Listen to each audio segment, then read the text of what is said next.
鬼！杀人了！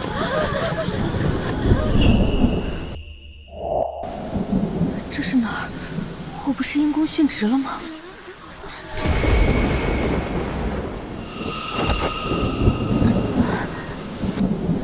我本是一名现代法医，所有命案我都能在尸体上找到真相，被同事称作女宋慈。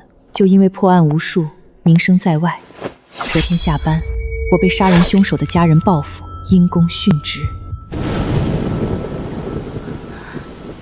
没想到我竟然穿越了，还穿越到了古代的诡案现场。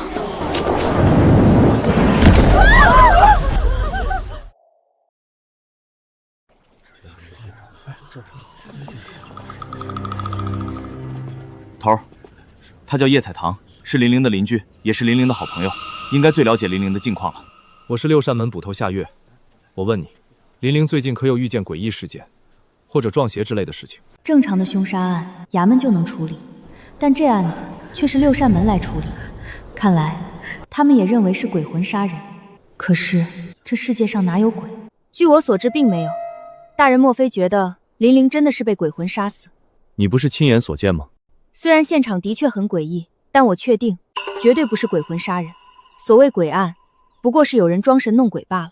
哦，那你说说，那没绑在房梁的绸缎是怎么杀人的？这我暂时不知，但大人若是能让我看一下尸体，或许我会找到线索。不必了，检查尸体是仵作的事，自由我们去做。王头，送他离开吧。大人，我就是仵作，你就让我看一眼尸体吧。这个年代，鬼魂杀人一旦深入人心，就很难改变。不能把希望寄托在六扇门，毕竟林玲是元神最好的朋友，希望能在现场帮他找到一些证据。难道是凶手回来看现场了？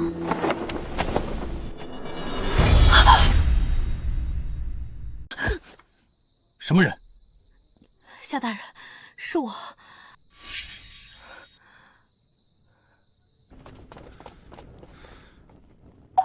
你怎么在这里？大人此时来这里，可是勘察现场，我也正打算去看看。你胆子倒是挺大，大晚上的不怕碰到歹人，难道还不怕遇见鬼吗？歹人我是怕的，所以我带了武器。鬼我是不怕的，所谓的鬼魂杀人，不过是有人搞鬼罢了。趁着现在现场还没被破坏，找到线索才最重要。胡闹！办案的事自有六扇门去做。流沙，把他送出去。可恶！没有官方的身份实在太麻烦。大人，你就让我跟着吧，我是仵作，也许能帮到你们的。姑娘，我当差这么久，还没遇见过女仵作。大人这也是担心你的安危，别胡闹了，赶紧走吧。有情况。喂，等等我啊！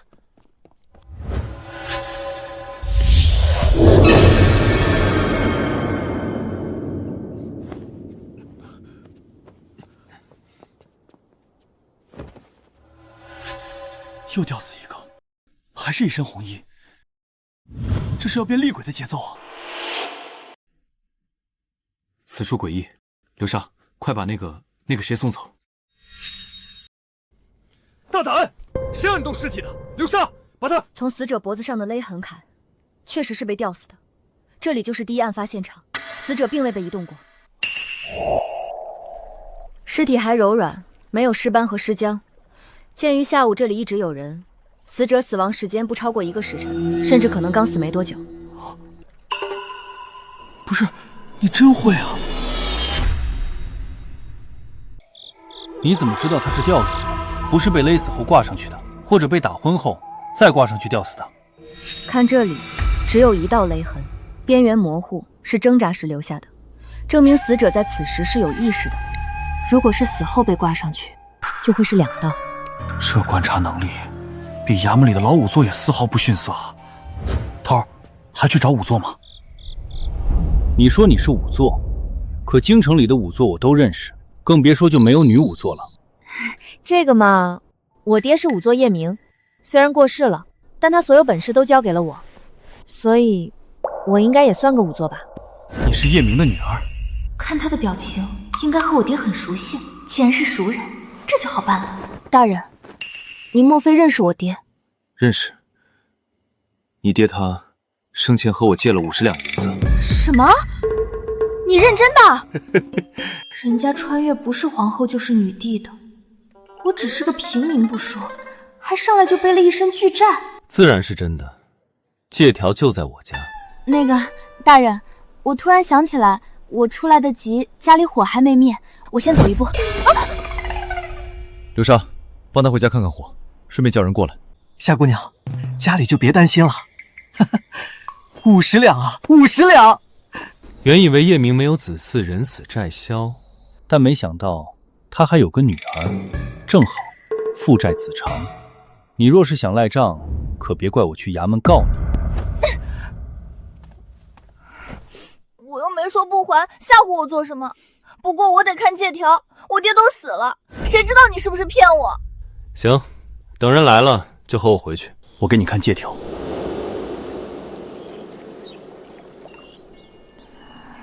靠着尸体也能睡得这么香，还真是和他爹一样，都是个有趣的人。念在我和叶明认识一场，利息就算了，你只要还本金就行了。我身上没钱，但家里有房子有地，还有些家具。大人若是急，可以先拿去。房子都给我了，你住哪里？欠债还钱，天经地义。我可以去要饭，睡桥洞。夏大人放心吧，每天要到的钱，我就买个馒头，剩下都攒着还债。我也不是这么残暴的人。叶明是我认识最好的仵作，你若得了他的真传，我可以给你在六扇门寻个差事。放心，不会让你白干，包吃包住，每月2两银子工钱，破了案还有赏钱。你省着点花，3、4年应该就能把钱还了。这个年代，又是六扇门这种国家机构，怎么可能找一个女性员工？六扇门真的缺人，缺到了这个地步？不愿意？好吧，我也不强人所难，就送你个碗，你就在附近要吧。若是碰着小流氓什么的，喊一嗓声，我也不会见死不救。流沙啊，去厨房给我拿个破碗来，记住要缺了口的。叶姑娘以后要饭，你们看见照顾着点。嘿嘿，好嘞，我这就去找。叶姑娘，你放心，我们六扇门剩饭剩菜多得很，绝对不会让你饿肚子的。我谢谢你啊！等等，谁说我不答应了？我答应了。大人你太善良了，别说包吃包赚还有钱，就是没钱我也干。能在六扇门当差，还要什么饭啊？流沙回来吧，破碗不用拿了，叶姑娘不去要饭了。既然我是六扇门的仵作了，那我现在能不能去看看玲玲的尸体？当然，仵作已经看过玲玲的尸体，死法和何宁秋一样，都是被绸缎勒死在八角亭横梁上。八角亭就是第一案发现场，死者并未被移动过，这一点你也是亲眼目睹的。走吧。玲玲脖子上也只有一道勒痕，和第二具女尸一样。八角林的确都是第一案发现场。等等，这不是淤痕的颜色，是蹭上去的颜料。流沙，去把勒死何宁圈的黑绸带拿来。是。你们看，这一根怎么摩擦都不掉色，是上等绸缎。但勒死玲玲那根遇水会掉色，两根凶器的质量天差地别。也就是说，凶手可能是2个人。没错，这可能不是连环杀人案，而是模仿作案。凶手在误导我们。不愧是叶明的女儿，厉害。谢谢大人夸奖，我一定会继续努力，好好表现。流沙，安排人去荷花池，就算把水放干，荷花拔光，也要找到勒死玲玲的那根黑绸带。王统，去查孟家和买家卢外北，还有和宁秋有关的人，一个都别漏下。玲玲到底是怎么死的呢？那么多目击者，原主当时也在，却没看到凶手，这太匪夷所思了，没道理啊！带子不固定，怎么可能会勒死人呢？叶彩棠，你干什么？不想干就说，我还不至于为50两银子逼死一条人命。我没要死啊，我在模拟案件现场呢。这么紧张我，不会是喜欢上我了吧？呸呸呸，这又不是偶像剧，我想什么呢？我路过时看到外面的影子，还以为你要……算了，不说这事儿。袁伟茂找到了，你赶快跟我去审袁伟茂。哦，大人，你会修门吗？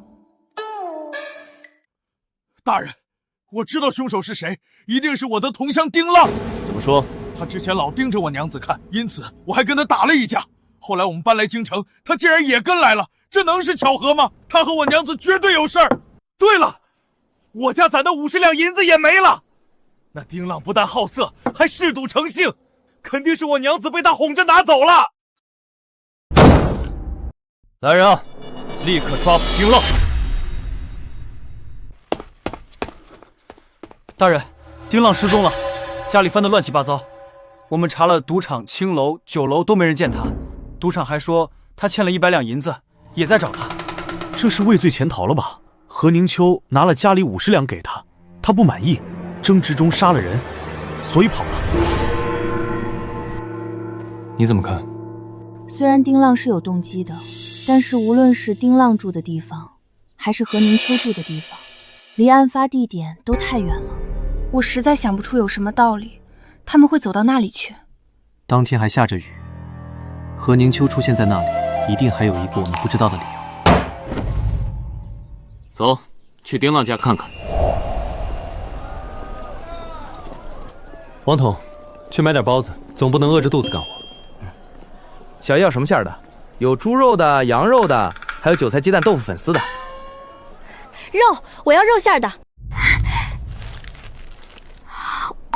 太好吃了！穿越过来几天了，终于吃到肉了。个肉包子而已，至于这么激动吗？看来他爹死后，他的日子并不好过啊。那个，以后你别去伙房吃饭，跟着我吃吧。尊的，尊的，什么稀奇古怪的话？大人，您真是太好了，我一定认真工作。是你们翻的？不是，真不是我们。我们之前催债就打了丁浪一顿，真没翻过他家里。会不会丁浪身上有什么家传宝贝，或者捡到了什么宝贝被人盯上了？还真有可能，这屋里应该是丁浪自己翻的。自己？何以见得？如果对方真的要仔细搜，撕开被子就一定会把棉絮拽出来，而这被子只是象征性的撕开了一道口子，目的应该只是为了制造被人追债逃走的假象。还真是，夏大人真聪明，观察细微，心思敏捷，真厉害。低调。我去，竟然有人比我拍马屁还快，以后压力山大啊！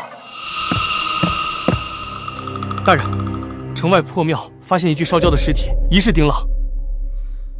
立刻叫上和丁浪相熟的人前往认尸。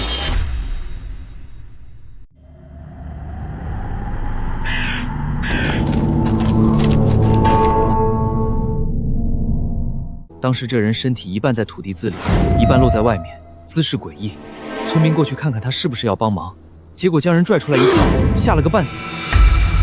都去认人吧。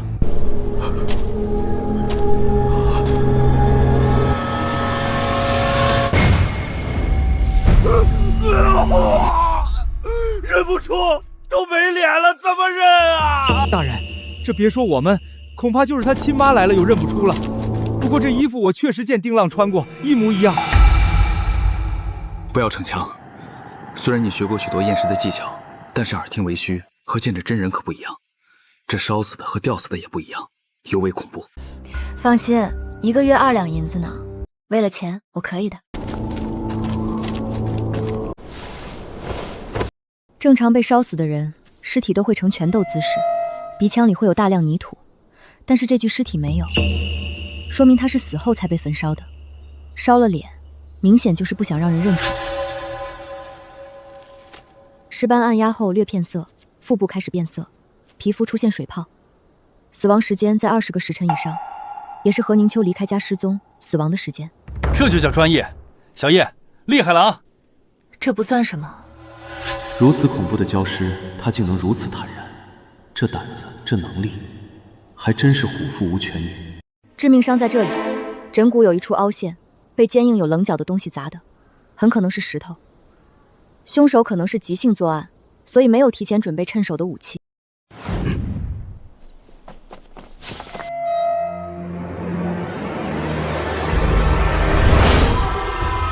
大人，他不是丁浪。怎么说？赌场老板说过，他们打过丁浪。按理来说，尸体上应该有淤青，但这尸体上却没有，所以他不是丁浪，而是故意伪装成丁浪。尸体不是丁浪，却穿着丁浪的衣服。这么说，丁浪不是受害者，而是凶手。那丁浪人呢？他做贼心虚，应该不会回家，更不会往老家方向跑。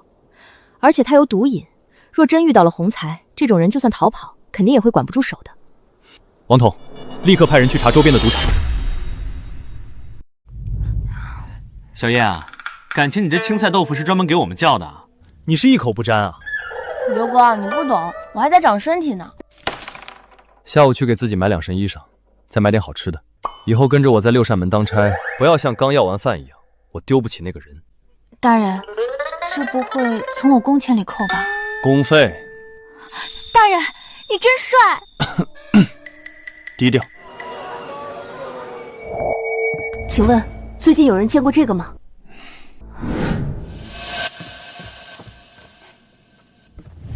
调查了4家成衣铺，还是没有那绸缎的线索。没有交通工具，实在是太不方便了，好累啊！走大路要1个时辰，走小路能省1半。小路上有个乱葬岗，算了，我可是法医，有什么好怕的？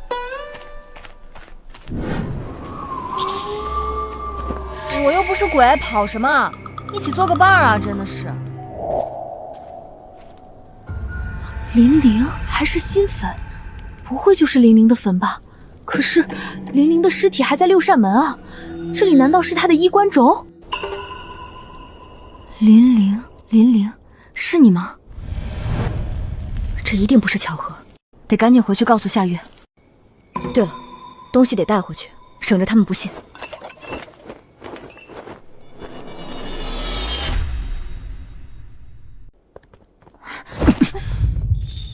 你去哪儿了？这么晚不回来，也不打声招呼，你知道大家都在找你吗？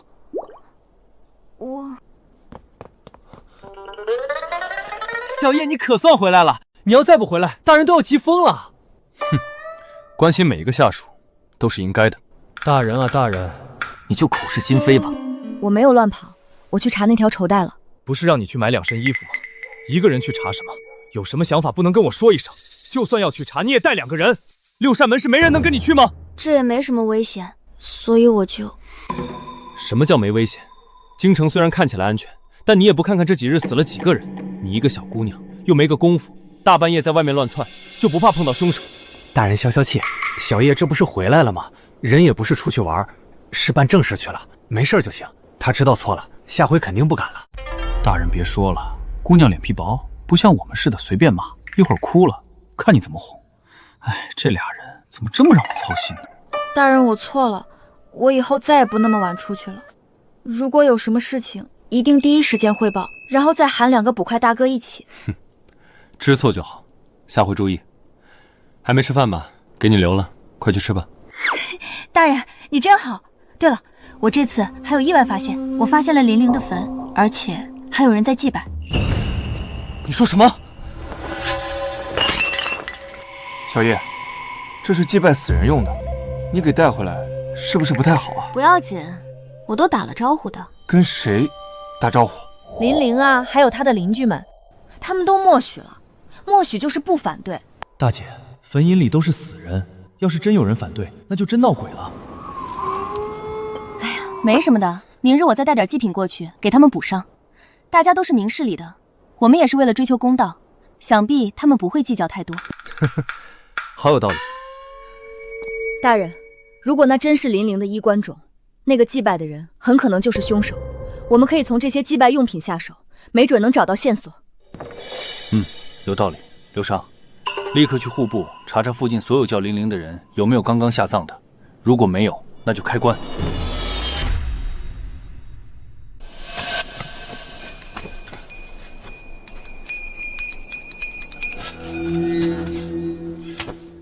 这是林玲今年还穿过的旧衣，错不了。去小岗村，挨家挨户的查。这2天谁买了元宝纸钱，谁半夜出门都对上了。再问林玲死的那日下午都在哪里，做什么？这案子要是破了，头功是小叶的。大人，你可要给小叶一个大赏。这是自然，奖金绝对少不了。能破案也是大人英明神武，领导的好。我认识这个字，这是同行金正丽的字，他就住在小岗村。这祭祀摆法也像他的手笔，只是觉得缺了些什么，刚刚一下子没认出来。走，去金正丽家。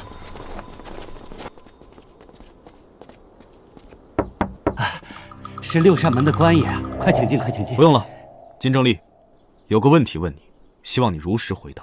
是不是有人让你在乱葬岗给林玲立了一个衣冠冢？不是谁让我做的，是我自己立的。你和玲玲非亲非故，为什么要这么做？姑娘有所不知，那日林玲死后，卢老爷请我去做过法事。我看孟家老宅怨气冲天，就算了算，最能让他不生戾气的地方就是那片乱葬岗。可那地方我哪能劝他母亲把女儿葬在那儿呢？只好偷偷立个衣冠冢。金大师，是这样的，其实呢，我和玲玲是异父异母的亲姐妹。异父异母的亲姐妹？就是这样。而且我这人做事比较极端，刚才路过乱葬岗，我看见那坟，还以为有人把玲玲尸体偷出来了，一时激动把坟挖开了。我不知道您的想法，所以祭品也弄得七零八落的，还要请大师赶忙去修补一下，别坏了你的风水局。好，我去弄。刘哥，你带人陪着金大师去吧，我不敢去。刚才从那儿出来，我就觉得身上凉飕飕的，也不知是不是他在怪我。你会害怕？今天天气真好，谢先生也要出去转转吗？对，是应该出去转转。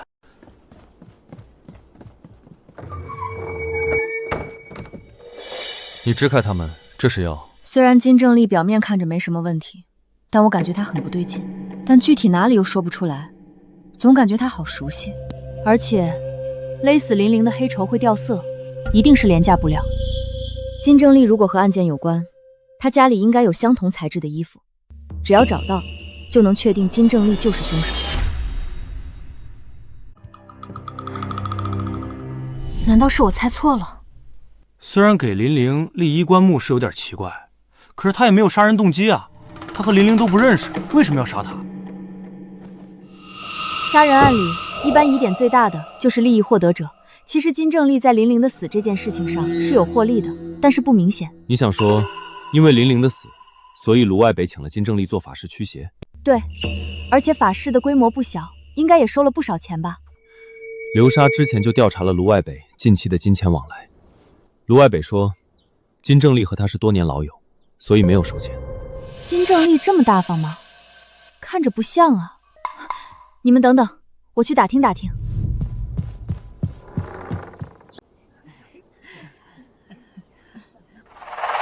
小叶不过是去和人家聊聊天，老大这眼神都要喷火了。难道……我去，大发现！我得和老刘说说。聊什么聊这么久？不用办案了吗？王彤，去，把人叫回来。是，头儿。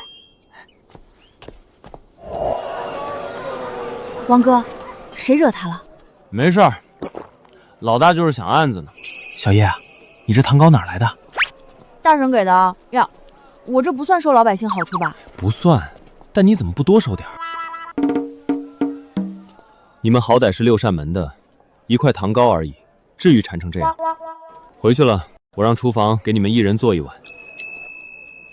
大人英明。大人你真帅。低调。对了，问了那么久，问出什么了吗？重大发现！村民说金正丽不是大方的人，特别贪财。大人，您说一个特别贪财的人突然不计回报的做起好事来了，这正常吗？有点意思。走，再去找卢外北问问。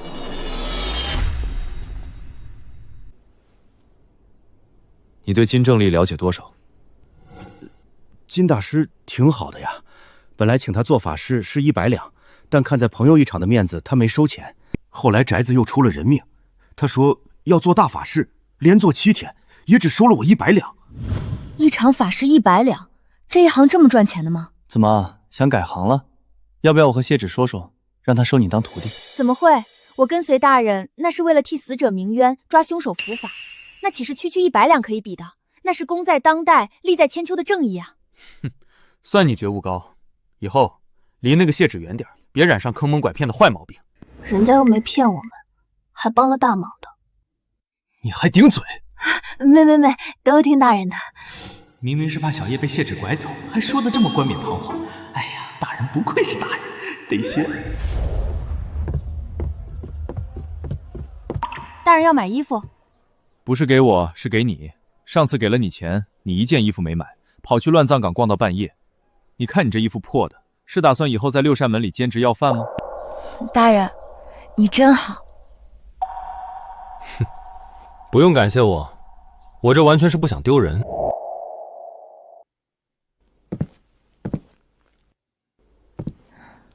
这些布料摸着好舒服啊，不会都很贵吧？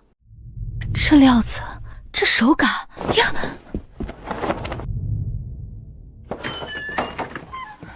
大人，你看这布料，和勒死何宁秋的黑绸带一模一样。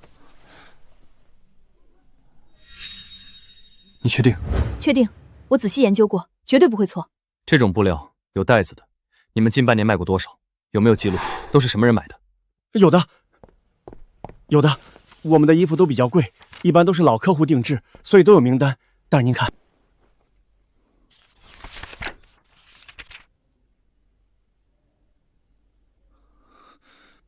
王统，立刻回去卢外北家搜。是。大人，这衣服很贵，我还是换一件便宜的吧。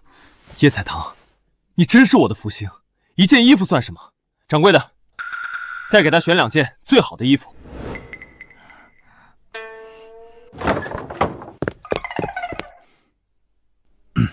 怎么了？急急忙忙的。大人竟然也会不好意思。大人，小叶神了。那丁浪果然没亏待自己，还混在赌场，被我们抓了个正着。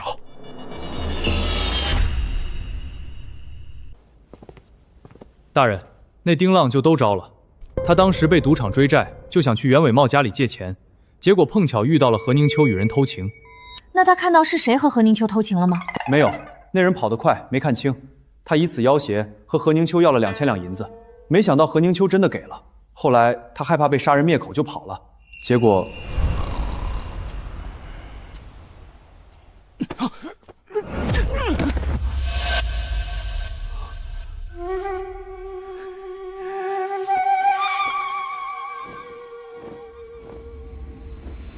这小子也聪明，想着给流浪汉换上自己的衣服，让别人怀疑他已经死了，就能金蝉脱壳了。何宁秋死在孟家老宅，而何宁秋的情人又能爽快地拿出2000两银子，所以卢外北，哎呀，这默契，郎才女貌，还真是天生的一对儿。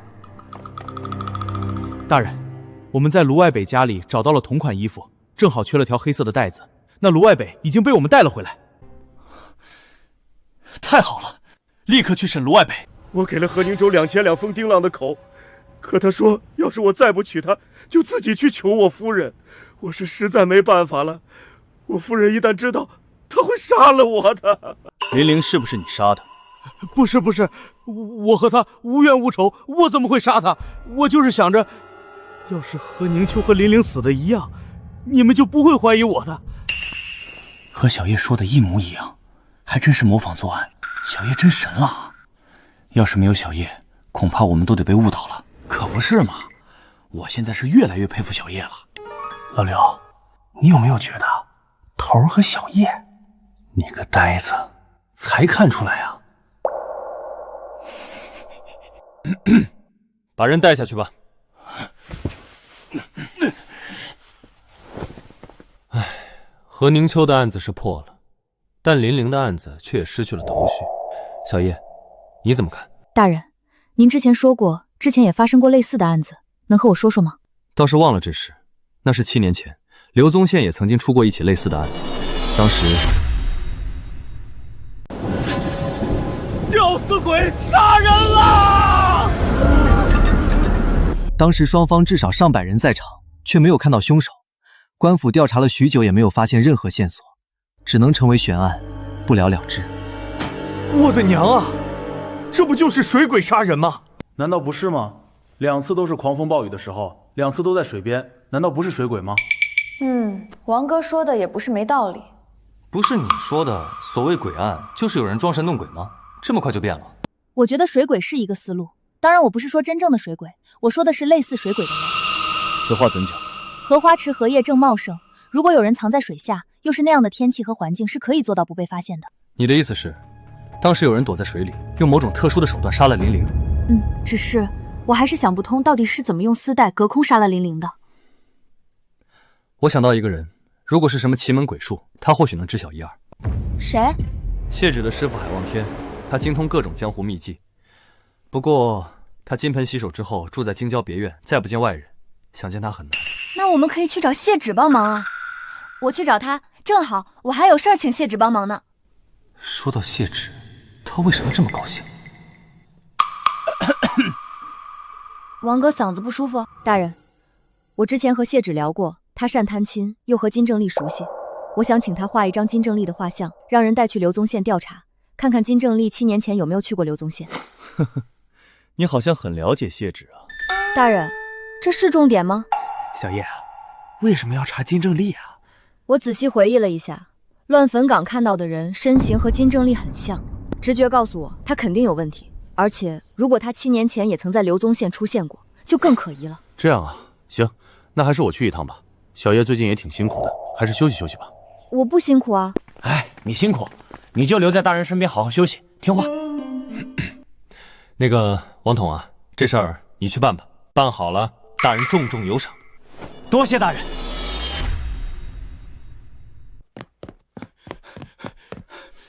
小叶，你真是神了！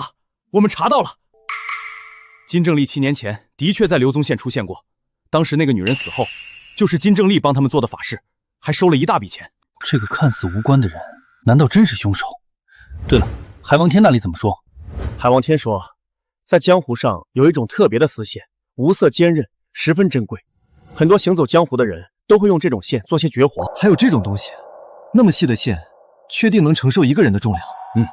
我试了一下，全力之下根本就拉不断。鱼线，是鱼线，我怎么把它忘了呢？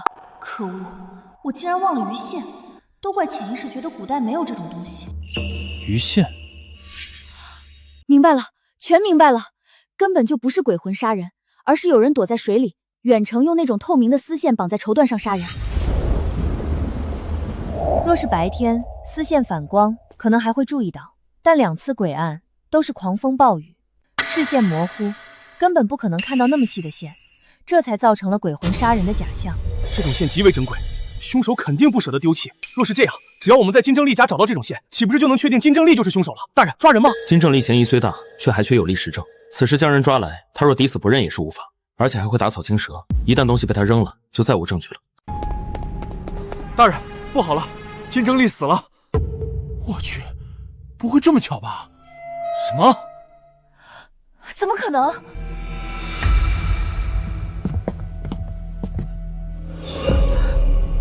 肯定是林玲的鬼魂来复仇了。怎么样？地上的是砒霜，死因也是中毒，身上没有外伤，也没有打斗痕迹，初步判断应该是自杀。怎么了？有发现？没什么。那个林玲的头七快到了，你们说会不会真是林玲变成厉鬼来复仇？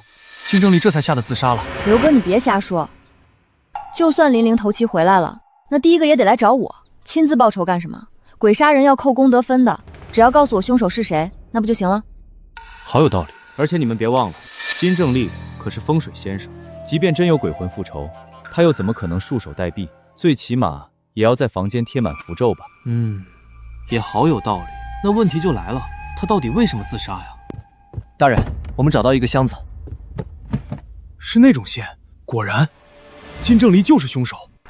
我知道了，他肯定是知道我们去找了海望天，还去了刘宗县，知道自己藏不住了，所以才畏罪自杀。对，也不对，很不对。的确有些不对。这，我觉得老王说的很有道理啊，哪儿不对了？之前我们都认为金正丽是凶手，如果他不留那一行字，说不定我们会认为他是畏罪自杀。但留了那一行字，反倒是蹊跷了，像是要包庇什么人，所以特意写出来，承认自己就是凶手，让我们别再查下去了。就是这样。看看这默契。刘哥，金正丽的社会关系怎么样？身边可有什么值得他包庇的人？妻子、孩子？金正丽一生未婚，有一个徒弟叫杨有昌，关系并非多密切，都是给钱干事，不像是值得用性命顶罪的样子。眼下至少有3种可能：金正丽畏罪自杀，金正丽为了给人顶罪自杀，金正丽有把柄在凶手手中，被凶手逼迫自杀。我觉得畏罪自杀的可能最小，一个常年坑蒙拐骗的人，怎么可能会良心发现畏罪自杀？但如果真有一个金正丽最在乎的人在，那后2种都有可能。问题是现在没有这个人，哎，好不容易有了线索，这下好了，又断了。咦，你们说金正丽会不会有一个私生子？但是这个私生子的身份不便于透露，所以大家都不知道。你这个猜测有依据吗？我以前就听说过这样的事情，说是一个男的，他的朋友总是给他儿子钱，还总给他儿子买好吃的，他就怀疑这儿子不是亲生，结果还真不是，然后他痛下杀手。你的意思是金正丽给人戴了绿帽子，所以……而且你看啊，金正丽做一场法事就要100两，可是咱们搜到的也不过10几两，那剩下的钱呢？会不会其实都给了他这个儿子？我觉得你把人想得太龌龊了，这个猜测我觉得不成立。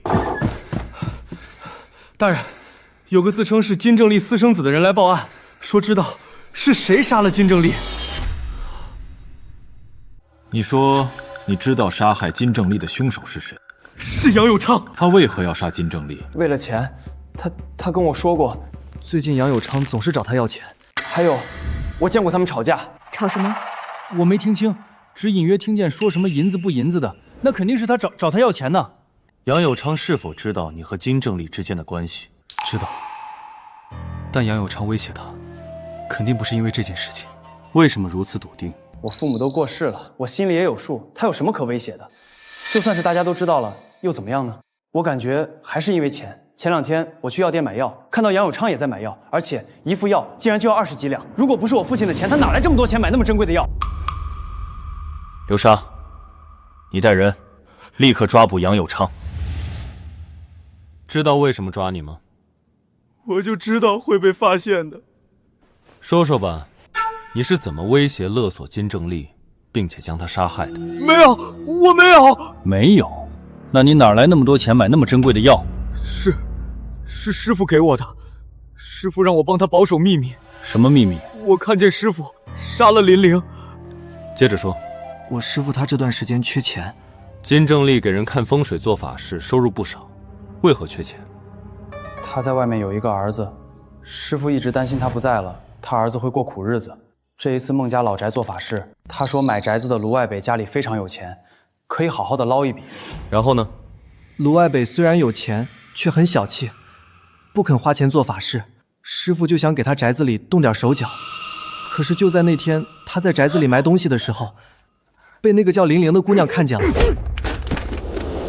我当时吓坏了，但师傅跟我说，他有办法让卢外北大出血，让我不要管，就把玲玲扛走了。你没有参与？没有，我也是听到后面有人喊才知道玲玲死了。你在说谎。大人，我没说谎，我真的没说谎啊！哼，那可是杀人案，你当时为什么不报案？我娘快不行了，我需要钱买药，师傅给了我100两银子，让我不要说，我也是没办法呀。金正义选择在孟家老宅杀人，一方面是灭口，一方面是为了让卢外北以为那里真的不干净，而花大代价做法事。对，我们询问了卢外北，他说金正丽开始并没有要钱，后来承诺做一场盛大的法事，也并没有加钱。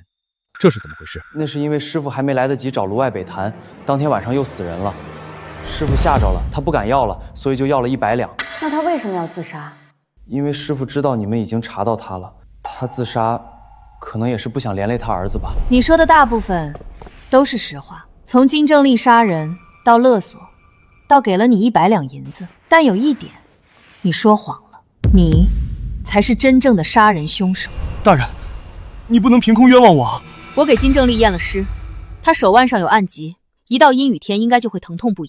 7年前的案子或许是他亲手做的，但他现在已经没有力气将林玲吊死在八角亭上，所以林玲是你杀的，你的力气足够大，也知道金正丽的手段。金正丽是主谋，而你是凶手。金正丽自杀，一方面确实是为了不连累儿子，另一方面更是因为你的威胁。金正丽自杀后，你为了让我们认定金正丽是畏罪自杀，留下了血渍。但你应该没想到，你这是聪明反被聪明误，反倒让我们更加怀疑了。杨永昌，你可认罪？是我杀的，可是我只想赚钱给我母亲买药，我只想让她老人家多活几年啊！我有错吗？身为人子，我错了吗？你有母亲，那林玲就没有母亲吗？你孝顺我，可你想过林玲被勒死时，她有多绝望、多疼吗？你不配为人子，你连做人都不配！这是什么意思？赏钱。赏钱？孟家老宅的案子若不是你，恐怕不会这么轻易结案。我这人一向赏罚分明，既然尽心尽力，自然有赏。大人，我虽然缺钱，但我也不能贪得无厌。你又给我工钱，又给我买吃的，还给我买衣服，又安置了林署，真的太多了，我不能再要了。这有什么？大人，又出人命案了！姚氏银楼的掌柜姚海峰被吓死了。小叶，你应该起早一点。今天林婶的豆腐脑做的真的没话说，加点花生碎、辣椒油、芝麻、小咸菜、香菜，香的我连着吃了2大碗。咸的豆腐脑简直是妖孽，我都不明白那令人作呕的味道是人吃的吗？豆腐脑生来就应该是甜的，哼，甜的豆腐脑才是妖孽，不是毒药。小叶，你给评个理，豆腐脑到底要吃甜的还是咸的？都行，都好吃，我吃甜的也吃咸的，不要加香菜就行。香菜实在是太难吃了，我闻着那味道都想吐。香菜那么好吃，你竟然不喜欢吃香菜？对啊，香菜多好吃啊！香菜怎么会好吃？一股怪味道，那根本不是香味儿，是臭味儿、苦味儿。大人，你说，豆腐脑到底要吃甜的还是咸的？香菜到底香不香？不知道，都没吃过，没兴趣。其实我是个神仙，不吃你们凡人的食物。看不出来，大人还是个傲娇啊。傲娇是什么意思？就是傲慢又骄傲啊。不，是傲慢又撒娇。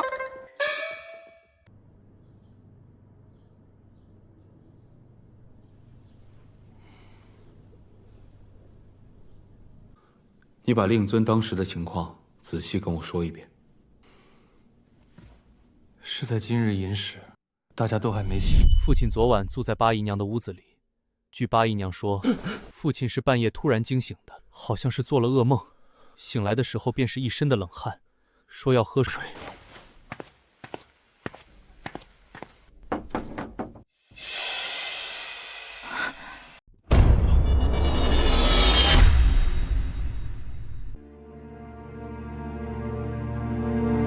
大人，请看。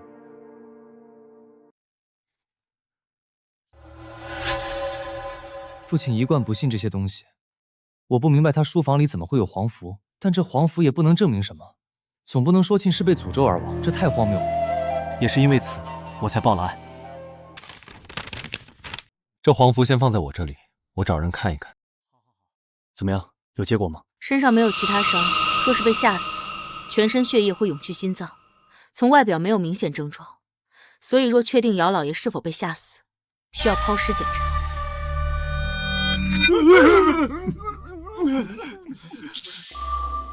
目前从令尊遗体上看不出太多线索，我想去看一看他昨夜休息的房间，还有，我要见一下令尊的八姨太。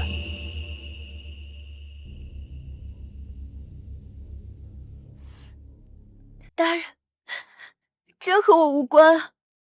我怎么敢害老爷？再说，老爷是我的恩人，我感激还来不及，怎么会害他呢？恩人？他帮过你？我父亲是画师，家中本也不算清贫。去年我父亲生病去世，母亲受了刺激，不小心将烛火点燃了被褥，一场大火把家里烧得干干净净。我弟弟也被烧成重伤，不治身亡。我走投无路，就在此时遇见了老爷，老爷一眼就相中了我，愿意出钱给我母亲下葬，弟弟治病，唯一的条件就是要我做他的八姨太。这个案子你怎么看？最起码从表面来看没什么异常，唯一有些问题的可能就是那个黄纸符了。去找谢芷，让他看看这个黄符是否有什么问题，再去查一下最近姚海峰是否和什么人有争执。是，跟我来，带你去个好地方。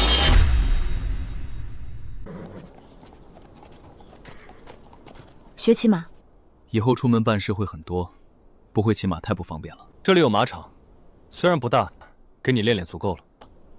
好呀好呀，我早就想学了。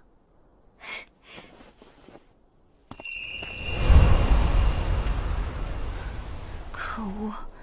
如果这是在驾校，我一定要告得这个教练倾家荡产。你这身体也太差了。明日流沙他们晨练，你也跟着一起。怎么不走了？大人，我想谢谢你全家。不必如此客气，给我做事的人，我不会亏待任何一个的。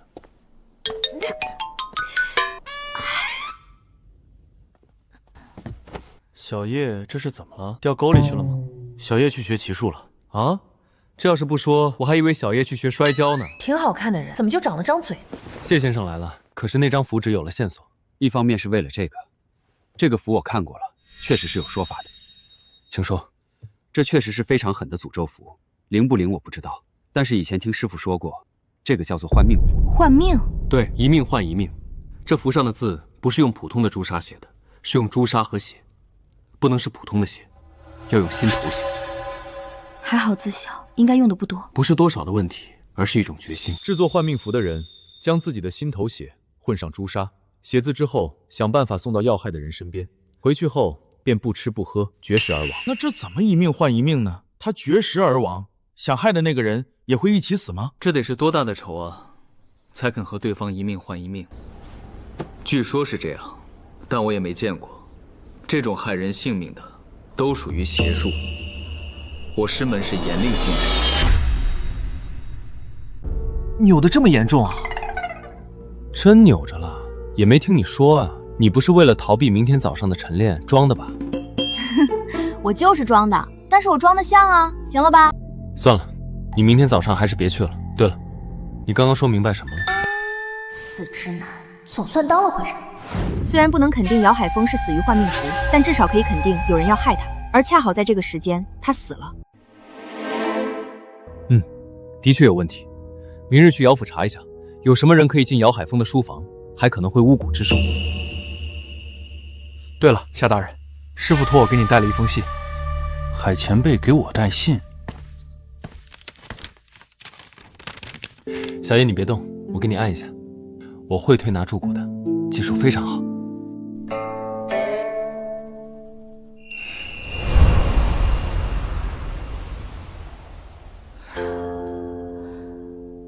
真的好了许多。我岂是跟你开玩笑的？这推拿可是个体力活，我这辈子就给师傅按过，平人可是给钱也买不来的。谢公子，你太厉害了，太感谢你了。一会儿去伙房吃饭，我给你捞个大骨头。不必客气，又不是外人。不是外人。从明天起，谢芷就是六扇门的师爷。海先生帮我们破了鬼案，唯一要求就是让谢芷来六扇门历练。这个忙我不能不帮。啊！我也没有办法，师命难违。可恶的夏月，一点都不懂得怜香惜玉。要不是打不过他，好想揍他。这是干嘛？叶姑娘，夏大人让我们给您送沐浴的水，还有这个，这是胡穴止痛、舒缓筋骨的草药，让您泡上2刻钟。这是开窍了，算你还有些良心。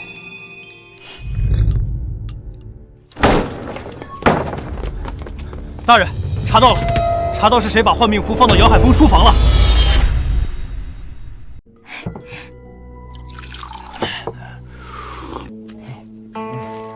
老刘，你说我快饿死了。是城郊南山的一个安堂的如慧师太。姚海峰出事前几日，他来过一次，而且还在院子里消失了一段时间。那换命符8成就是他放。谢沙耶可认识这位如慧师太？我为何会认识？你们是同行啊？我又不是尼姑，为什么会和他是同行？你确实不是尼姑，但不都是玄门中人吗？你看，他也靠天意，你也靠天意，不是一家人也进一家门。我是看风水的，他是尼姑，根本就没什么关系的，好吧？还有，玄门中人是什么人？只听说有道门、佛门，玄门一听就是江湖邪教。不认识就不认识呗，这么激动干嘛？既然可疑，就去看看。如今天气正好，我也正想去山里转转，打些野味回来，给大家尝个鲜。大人，南山还有鹿，我还见过野猪。多打几只野鸡。让林婶做酸辣鸡爪，特别好吃。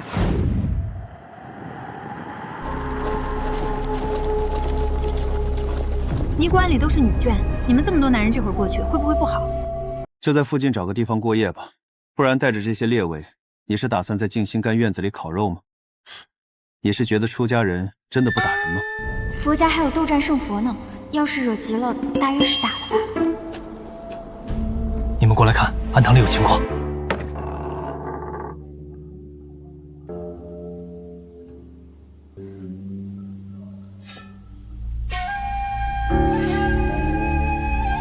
不知是否有人受伤生病？大人要去帮忙吗？如果是有人生病需要紧急送医，需要拿铲子吗？总不能解释成是害怕路上遇到野兽用来防身的吧？如果是那样，从厨房里拿把砍刀不是更好？流沙、王统，你们跟着去看看，暗中观察，先不要打草惊蛇。是。走，现在庵堂应该无人，我们去看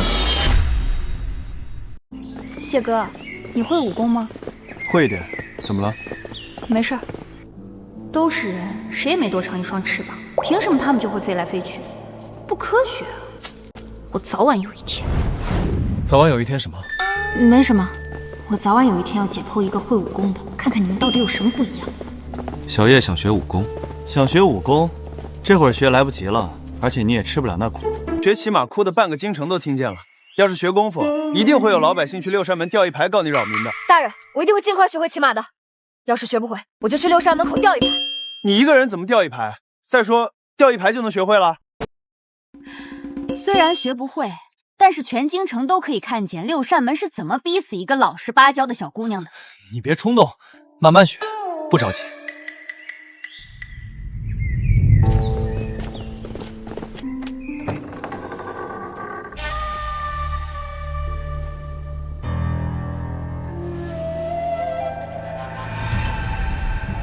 可能是刚才那个被抬出去的人的血。有没有可能是什么人在山中受伤，被他们收留？可是伤得太重救不回来，所以就抬出去掩埋了。不是，这里只有血的味道，没有药的味道。如果有人受伤被救，除非是救回来立刻就死了，要不然的话肯定要救治。先回去，等王统他们回来再说。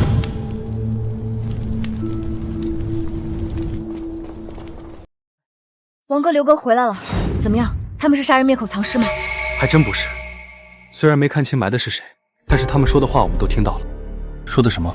大概意思是，一个姑娘家脸被野兽抓成这样，怪可怜的，还念了段超度经文。这么说，这个师太还真是个好人。耳听为虚，眼见为实，与其猜来猜去，不如……小叶，你又要去挖坟？仵作就是仵作，年轻的女仵作也一样。挖坟这种事情，都一回生二回熟了。我也是半个修行之人，这种扰世者清净、损自己阴德的事情，我可不干。什么叫挖坟？一个可怜的女孩子被野兽所害，连具棺木都没有，就这么孤零零、凄惨惨地躺在荒山里，你们忍心吗？姑娘也许是和家里闹了别扭跑出来的，碍于面子不好回家。师太是出家人，当然要顾着她自己的意愿。可是姑娘的家人呢？说不定还在苦苦寻觅。那依你之见，当然应该把姑娘从土里挖出来，找如慧师太问清楚身份来历。若是能找到家人最好，若是找不到，给她置一具棺材，做一场法事再下葬。感情是王统流沙出体力，我出钱，谢芷做法事，你出一张嘴。是这样没错，但这有什么不妥呢？毕竟只有我身无长物，一穷二白啊。好有道理，我竟然无法反驳。从这伤口的角度看，这一刀确实是自己捅了自己，是自伤，而且有重复伤。怎么说？有部分伤口边缘已经开始化脓，但是致命的这一刀是新鲜的，所以我觉得基本可以判断，这个姑娘是自己取得心头血。心头血？这么说，姚海峰的死可能和这个姑娘有关。这绝不是巧合，而且这个姑娘应该是在知道姚海峰死之后，她也自杀了。我想给她好好检查一下。虽然我不知道你叫什么名字，但是你别害怕，我不会伤害你的。我只是看一看。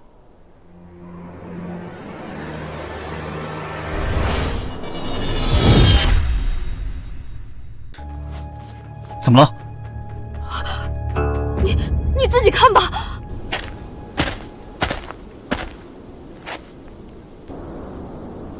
怎么会有如此伤痕？他是否生前被人虐打？这不是鞭子抽打出来的痕迹，像是野兽抓的，还有一些应该是藤蔓刮的。这些伤痕已经全部愈合了。这么重的伤，再看他如此瘦弱，一定没有得到很好的营养。从疤痕的增生情况来看，我推测他受伤的时间至少在2、3个月以上。这个姑娘很可能是跌下山崖，然后受到了野兽的攻击，但是侥幸未死，可是身上的这些伤痕却永久的留下了。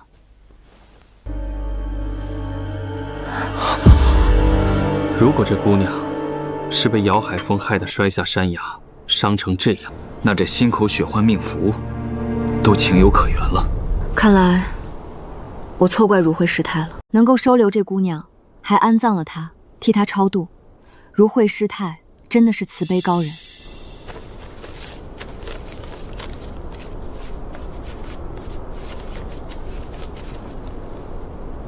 这姑娘的后事我来办吧，我会好好超度她的，你们放心。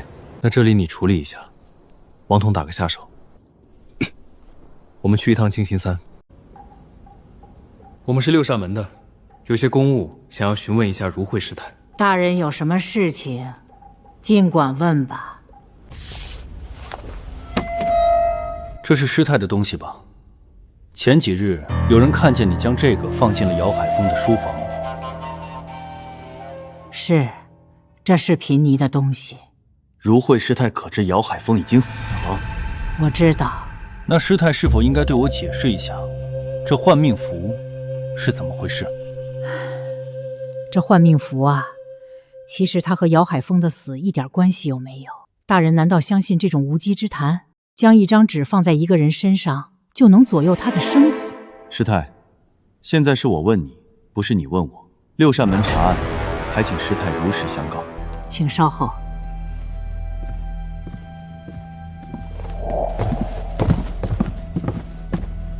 这是我之所以将换命符放在姚海峰的书房，一来是为了成全一个可怜女子临死前的念想，二来我也希望姚海峰受到应有的报应。我佛慈悲，可度一切，但贫尼惭愧，贫尼修为不够，尚做不到冷眼相看修来生，其中原委，且听我细说。他陆青雨是我在山沟挖野菜时发现的，他当时已经困了2个多月了，身上、脸上都被狼抓伤了。他虽然没死，却油尽灯枯。他知道自己活不久了，便求贫尼问我有没有办法可以报仇。他还说，若世上真有佛，佛祖也会支持他的。我觉得他说的对，如果我拒绝他，他会死不瞑目，而恶人依然逍遥人间。如此说来，她是被姚海峰害的。她本是一孤女，活得便苦。那日在山上挖山货，遇到了姚海峰。姚海峰见山里无人，便动手动脚。陆姑娘就是为了躲避，才慌不择路掉下山崖。姚海峰竟然光天化日如此作恶，真是胆大包天！为何不报官？报官？夏大人，贫尼虽然在山中修行，也不是不食人间烟火。他无证无据，无权无势，报官又能如何？能告得了姚海峰吗？官府会站在他这一边吗？此事贫女也知做得不妥，大人既然来了，但凭发落就是。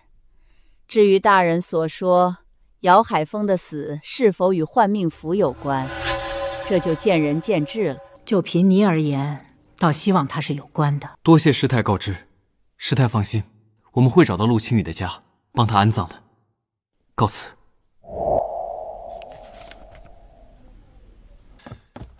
大人，我们在陆青雨家中发现了很多人物画，是同一个人，但很奇怪，都没有脸。我们就打听了一下，你猜怎么着？别卖关子。画上的人叫柳胜阳，据说他经常来找陆青雨。更关键的是，这个柳胜阳是萨佑新的师兄。萨佑新家逢大郡，无奈嫁给姚海峰。陆青雨又是被姚海峰害死的。这个柳胜阳又是萨佑新的师兄，和陆青雨又可能是情侣关系。这难道是巧合？如果很多巧合在一起，或许就不是巧合了。刘尚，立刻去找这个柳胜阳，一定要把他找到。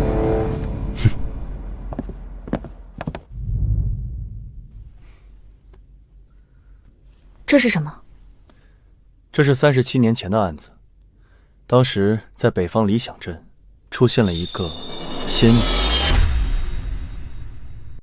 这个仙女引来许多男子倾慕。一日，她挑选了几个合意的，递了帖子相约。后来，那些前去赴约的富商全部被害，埋在地窖之中，凶手至今下落不明。大人，你是在怀疑如姬师呆和他的徒弟？虽然年纪差不多，但在没有任何证据的情况下，见着谁怀疑谁，这是捕头当久了的职业病，得治。我并非一点关联都无，凭空怀疑。卷宗记载，这个凶手手腕上有一处疤痕，如惠太太的手腕上也有一个疤痕。大人，你真是思绪敏锐，这也能联想得到。而且几十年前的案子，大人当时甚至都没出生，可见是将六扇门的旧年悬案都记得滚瓜蛋熟，了然于胸。悬案不是死案，一日未破，一日就是六扇门的责任。陆青雨的事情自然要查，这个如惠师太也需再进一步调查一番。那这案子怎么查？而且会很危险吧？能杀那么多人，这个凶手是不是武功很高？那倒未必，恰恰相反，武功不够才用美色凑。如果武功足够高，想赚钱太容易了，想杀人也太容易了，何必还如此谋划，遮遮掩掩，隐瞒卖笑，刻意讨好？大人，姚家又死人了，肋骨断了3根，初步怀疑是断裂的肋骨插进了心脏，引起心脏大出血，没有其他问题。目击者说，当时梁志源牵着马穿过人群，刚上马，这马就不知道为什么跟发疯似的，猛地一下抬起腿来，将他摔落在地。他还没来得及爬起来，就被落下的马蹄踩在了胸口。小叶，你觉得梁四杰的死是个意外吗？我不知道，我只能说从目前死者的死亡原因来看，是个意外。我也不知道他的死是否是意外，但是这个梁泽门是日常跟着姚海峰的4个人之一。从姚海峰案开始，现在都是巧合，意外，这反倒让人觉得不是意外了。我也这么觉得。果然不是意外。一根钉子，这钉子放在马鞍上，有人坐上去后就会扎破马背，马儿自然发狂。当时陪着姚海峰踏青的一共有4个随从。大人，你说凶手会不会真是柳胜阳？他还会继续动手吗？很有可能。王统，你现在立刻去查一下剩下那3个人，如果他们不说，可以用些手段。明白了，大人。我们没有柳胜阳的画像，实在太难找了。不过，我觉得萨佑新可能会有线索，我去找他问问吧，或许会有收获。也好，去吧。我们伪装成刺客，吓唬了一下仆人丁冲。这家伙虽然吓得半死，但就是不肯说当时在南山发生的事情。再上点强度。小叶，你去找萨佑新是有柳胜阳的线索了吗？没有。萨佑新认识柳胜阳，也认识陆青雨，不过他并不知道柳胜阳住在哪儿。我不是在想这个，我是在想，姚海峰突然死亡，如果是他杀，最有可能的还是毒杀，但银针试毒能试出的毒药范围实在有限。你的意思是，他中了查不出的毒？对，姚海峰看起来没有中毒迹象，那么很可能是中了某种慢性的毒，比如麻黄、生麻、甘草、当归、半边灵这些，长时间小剂量服用会引起心悸等毛病。我今天去找萨佑新，还查到他有癸水不调之症，经常会吃药，其中就有当归。这应该就是巧合吧？当归这药，我记着很多药方里都会有吧？六哥，你想想，自从姚海峰的案子发生以后，已经有多少巧合和意外了？所以，你觉得姚海峰其实是萨佑新杀的？只是怀疑。明天我再去找一趟萨佑新。大人，是出什么事了吗？八姨太，你还有什么想说的吗？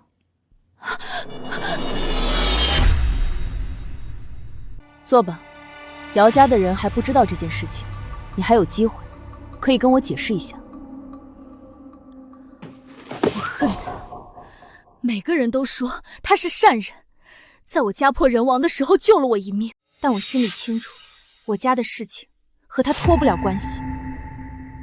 我家虽然没什么钱，可平平静静生活了这么多年，然后我被他看上，拒绝之后家中连遭变故，父母弟弟惨死。说这是意外，我死也不信。我就说嘛，这种事情他怎么可能不怀疑？但是我没有证据，我能说给谁听？就算去衙门告状，谁会相信我？那梁哲明呢？梁哲明怎么了？梁哲明死了。他就是姚海峰的狗腿子，跟他做了多少丧尽天良的事情。不仅仅是他，还有那几个都不是好东西。我只恨自己没本事，要不然的话，姚家死绝了那才好呢。这几个月，我确实往姚海峰药里加了当归，但是这远不足以致命。他是做了噩梦，被自己吓死的。至于为什么做噩梦，我就不知道了，大约是亏心事做多了吧。大人，所以你要把我抓去六扇门吗？我不抓你，我只是来了解一下情况。不过我会将这些如实禀告给大人。你若是有什么苦衷，有什么想说的，都可以告诉我。能不能请大人帮我将这朵花烧了？多谢。既然你如此恨姚海峰，为何要为他戴白花？虽不算披麻戴孝，也是一种祭奠吧。大概是想让人以为我对他有情，就不会怀疑我吧。大人，出大事了！大人，重大发现！王统先说。偏心！大人，那个凶手真对丁聪下手了。所以丁聪也死了？没有，这家伙早上去吃面，心神不宁打翻了碗，旁边的流浪狗上来舔了2口，当场口吐白沫。凶手是面摊老板？不是，老板在巷子口摆了几10年摊了，不可能是凶手。他说今早有个可怜兮兮的年轻人，说忘带钱没吃饭，问能不能给碗面，愿意帮老板打半天杂换。有没有看清长相？没有，说是戴着遮脸的帽子，没有看清。陆青雨是老爷害的呀，我们也是没办法，只能听命行事啊。我问你，姚海峰的八姨娘萨幼欣嫁进姚家之前，父母弟弟都死了，这件事姚海峰有没有动过手脚？八姨娘家里的事都是梁泽彻负责的，我真不清楚。但是他弟弟萨好其实本来可以不死。怎么说？大夫说虽治不好但能活，只是要花很多钱。但是萨好非常不喜欢老爷，一个劲儿跟八姨娘说老爷是不安好心，所以老爷就……人渣！接着说，还有什么？我都说，姚海峰这些年干的缺德事太多了。大人，这案子怎么办？丁聪3涉辱罪在身，按律当斩。那萨幼欣呢？萨幼欣的所作所为，并没有直接杀死姚海峰。若姚家不追究，本官也可以不追究。大人，你真的是一个体恤民情、善恶分明、有情有义的好官。少说没用的，我还不知道你翻脸比翻书还快。怎么会呢？这会儿办的事儿合你心意，夸我是好大人。一会儿吃饭，林婶给我盛的肉比你多，你都要在心里骂我仗势欺人。大人，我刚才的话还没说完，我总觉得，就算萨幼欣给姚海峰下了毒，姚海峰的死也不全是因为毒。你怀疑什么？大夫说，那种轻微症状必须受到强烈刺激才能引发猝死。半夜3更，刺激从何而来？总不能真是做噩梦吧？萨幼欣选了下毒的方式，为什么不再忍3个月？等姚海峰中毒更深，发作更自然，他就更没嫌疑了。是什么逼他立刻动手？连3个月都不能再忍？大人，你们看这个。你们干嘛呀？我有话说。站住，别动，就站那说。这是我从姚家拿回来的。光天化日，朗朗乾坤，你们躲什么？小叶啊，这都是死人用的东西，你拿来是不是不太好啊？这不是从姚海峰灵堂拿的，是萨幼欣给我的。你们看仔细点，不一样的。确实和姚家旁人戴的不一样，精巧许多，好像在哪里见过。我也有点眼熟，眼熟，太眼熟了。就是见过。看，这是陆青雨画的，一模一样。萨幼欣说戴这花是为了纪念姚海峰，可他恨姚海峰入骨，怎么会纪念他？他纪念的是陆青羽。如今姚海峰死了，他也暴露了，知道在劫难逃，才了却念想。他们关系不错，萨佑新纪念他也是理所应当。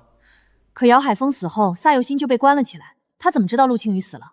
还有柳胜阳，他去找过陆青羽，但都没找到，应该也不知道陆青羽已经死了。可为什么突然对梁哲明和丁聪下手？去找萨佑新，他一定知道柳胜阳在哪里。他和柳胜阳是商量好的，同时动手。柳胜阳在哪里？柳胜阳是谁？被你爹害死的那个姑娘的心上人。果然，青羽果然死了，果然被姚海峰害死了。你从何处得知陆青羽的死讯？姚海峰有一日回来后心神不宁，第二天我看见他和丁从几人鬼鬼祟祟说话，偷听到的。他们说在南山害了一个姑娘，那姑娘身上带着一副没脸的男人画，我就知道那一定是青羽。所以你一直和柳胜阳有联系，是你告诉他陆青羽死讯的。刘师兄去南山找了10几日，生不见人死不见尘，他整个人都不对了，他要报仇。他打算怎么报仇？我不知道，我最后一次见他，他什么都没说，但我害怕他太着急，做出失去理智的事，所以我想来想去，决定先动手。那你到底是怎么动的手？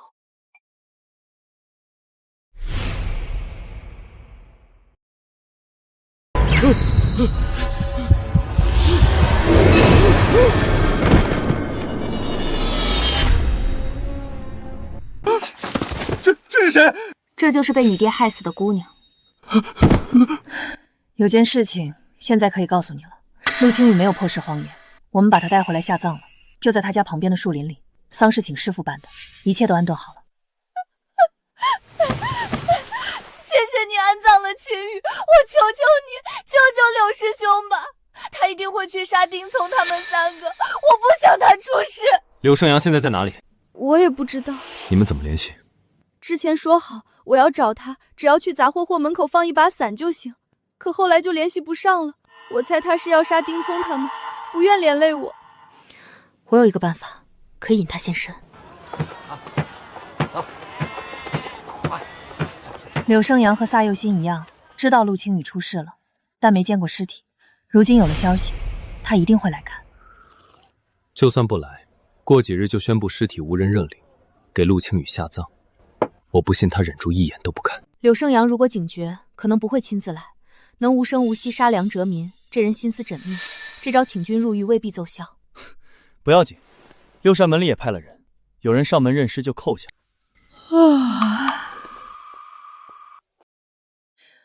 张哥，今天有人来认尸吗？没有，不过来了个姑娘，说姓江，有个邻居姐妹失踪了几日，很担心。那姑娘长什么样子？那姑娘是不是长这样？夏大人，你说啥呀？这不是个男人吗？不对，细看还真有点像，可那是个姑娘，长得很秀气。这柳胜阳简直太狡猾了，竟然男扮女装。唉，可惜了，这次他猜到是局，肯定不会再上当了。大人，我有个想法，我们何必死磕柳胜阳呢？什么意思？小叶，我知道你同情柳胜阳，觉得姚海峰他们死有余辜，但柳胜阳确实杀人了，不能不管。我知道，但一码归一码，柳胜阳杀梁哲民是一案，姚海峰害陆青羽是一案，萨佑新杀姚海峰又是一案，3个案子，我们可以先把前面2个查清楚的结案。那柳胜阳的案子呢？丁聪几人审完判斩，萨佑新怎么判看姚家意思。这2件事一公布，柳胜阳肯定不坐不住。我们手里有丁聪和萨佑新2个鱼饵，不怕他不出现。有道理，现在的局面像一潭死水，我们得继续把水搅浑。你们讨论完了？那我说说我打听到的。幻命符是从宫里传出来的，先帝时有妃子用来诅咒别的妃子，后来先帝驾崩，没生育的妃子出宫为尼，就这么传了出来。这东西也不真灵，还传出来，多无聊啊！还要不要听？听，你继续。本来这些妃子下半辈子该在尼姑院里吃斋念佛，但偏偏有人不愿意，有个妃子就想尽办法跑了。干得好，我欣赏他。如果我50岁，让我在尼姑庵里过下半辈子就算了，但我要是20岁，那肯定不行。要是你们甘心吗？那我们也不是女人啊。女人也是人啊，谁不想自由自在？老王不是这意思，宫妃出宫为尼，这是惯例，自然应当遵循。谢师爷接着说。那妃子娘家是武将，自己会拳脚功夫，很有手段。逃出去后着实抓了一阵，无功而返。据说她手上有一块被火烫伤的疤痕。这跟仙女杀案有什么关联吗？我朋友见过秀女入宫画像，也见过仙女杀凶手画像，有8分像，而且都是手腕有痕迹。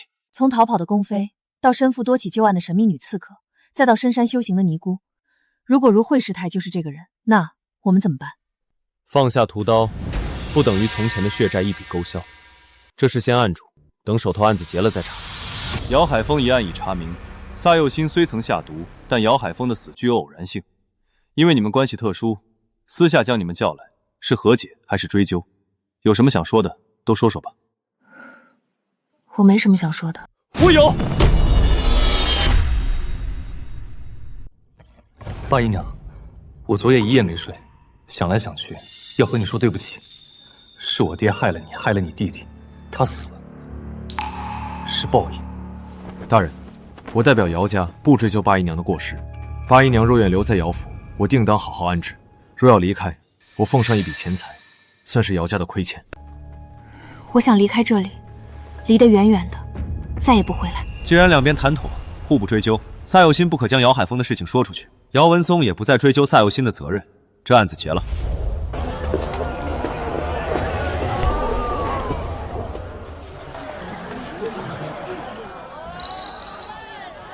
想什么呢？我觉得姚文松这么轻易就答应了和解，有些太简单了，就像是迫不及待在等着我们说一样。可是，不管怎么说，姚海峰可是他的父亲，一个儿子真的能这么轻易原谅自己的杀父仇人吗？他们做银楼生意的，最在乎名声，或许是怕这事情宣扬出去，影响生意吧。可是他为什么就那么轻易地相信了萨佑新？如果有人带着关系到我家族生死的秘密，即便他答应不说，我也不会放心的。放心吧，我想过姚文松可能会杀人灭口，所以派人在暗中保护他。只要姚文松敢动，立刻就能抓人。真的只是如此吗？王哥，你被谁打了？我刚才在下面转，看见一个姑娘侧脸向柳生阳，我就跟了上去。她发现我走得更快，我追上去把人扑倒，结果是个真姑娘，不是柳生阳扮的。虽然我解释了又解释，姑娘就是不信，就喏。老王，你得感谢人家姑娘心好，不然拉着你去见官，大人都要跟着丢人。你们还笑，丢死人了都。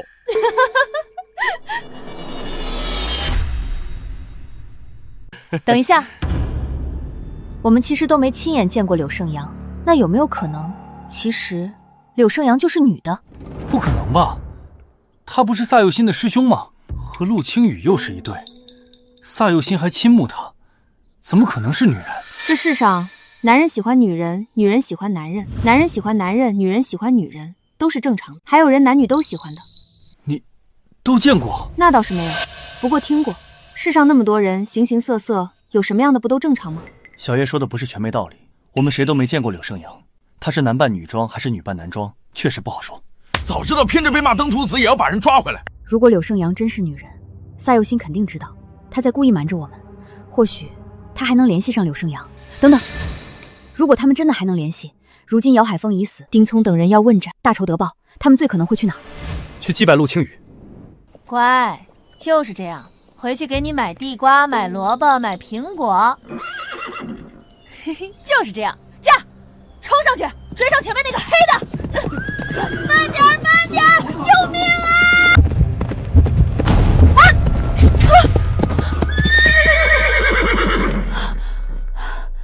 大人，我技术还不错吧？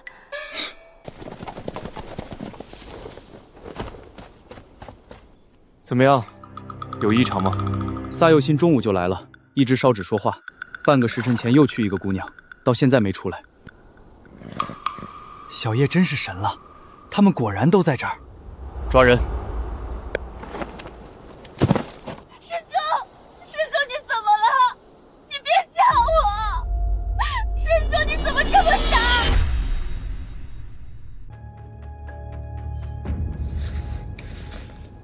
是砒霜，已经死了。为什么青雨死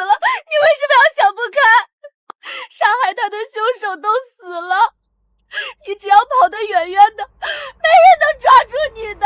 赛佑心，你的柳师兄是个姑娘。是，不过这有什么影响呢？我还是喜欢他呀。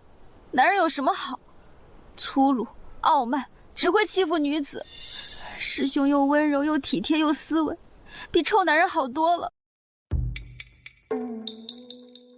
师兄和青羽互相爱慕，我没什么好说的，我心甘情愿祝福他们。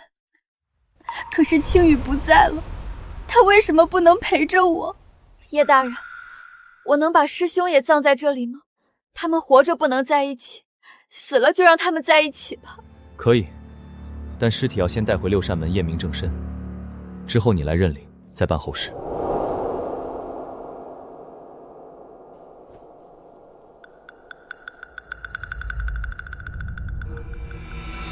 哈哈，自从小叶来了以后，咱们这破案效率是直线上升啊！又要赏钱可以拿了。可不是嘛，男女搭配，干活不累。咱们大人的英明神武，加上小叶的聪慧机敏，简直无敌呀！小叶呢？他去给柳生阳验尸了。验尸？这案子不都真相大白了吗？还有什么可验的？接下来，不应该是我的环节了吗？不知道，回来就心不在焉的，非要去验尸。小叶虽然平时嘻嘻哈哈，但最是心善，估计是可怜柳胜阳，想要给他好好整理一下仪容吧。错了，错了，全错了。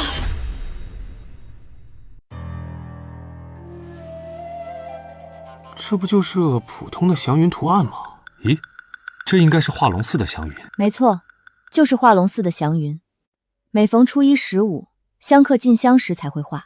梁哲民死那日正是15，柳胜阳应该正在化龙寺烧香。这图案很普通啊，会不会其他人模仿的？化龙寺的金粉彩墨是特制的，别人模仿不来。化龙寺在京郊，起码最快也要4、5个时辰。如果是柳胜阳，当天上午根本赶不回来。没错，所以杀梁德明的根本就不是柳胜阳。我回来时还问过去保护萨佑心的捕快大哥，他说柳胜阳去祭拜的时候什么都没带，那酒菜都是萨佑心带的。所以你觉得是萨佑心杀了柳胜阳？可他为什么要杀柳胜阳？完全没理由啊！也可能是柳胜阳带了砒霜，后来放进酒里的也说不定啊。这2个疑问，我也始终没想明白。我们可以回到案件最初，梁哲民的死，谁动手最方便？姚海峰的死，又是谁获利最多？给马做手脚这事，肯定是姚府的人最方便，比如姚文松。而且姚海峰死了，姚文松就成了新家主。这么看的话，那姚文松也很可疑了。我想起个事儿，那天和老刘我们去姚府调查，听见有人偷偷议论，老爷死了，大少爷总算熬出头了。可不是吗？大少爷怎么说也是嫡长子，可怜支出10几两银子都要被骂，我都怀疑大少爷是不是老爷亲生的。若是这样，姚文松倒还真有了动机，但儿子杀了父亲，这可能吗？我之前就觉得姚文松答应和萨佑心和解太简单了，一个儿子怎么可能原谅自己的杀父仇人？但若真是萨佑心和姚文松之间有什么交易，那就不用猜了，我有个办法。萨佑心和姚文松有没有问题，一试便知。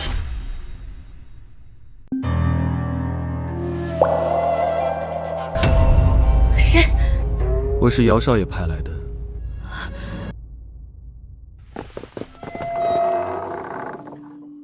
你是姚少爷的人？少爷有话让我告诉你。什么？少爷说，你知道的太多了。为什么？少爷为什么要杀我？他明明答应过一阵子就接我回去的。我果然不该相信，姓姚的怎么会有好人？我知道那么多，你肯定容不下我，你不能杀我。我要是失踪了，官府一定会怀疑你们，你们跑不掉的。少爷若是怕我说出去，我可以走得远远的，这辈子都不回京城。夏大人，你怎么会在这里？你说呢？你应该庆幸是我们在这里，要不是我们一直担心姚文松要杀你灭口，也不会抓住他派出来的杀手。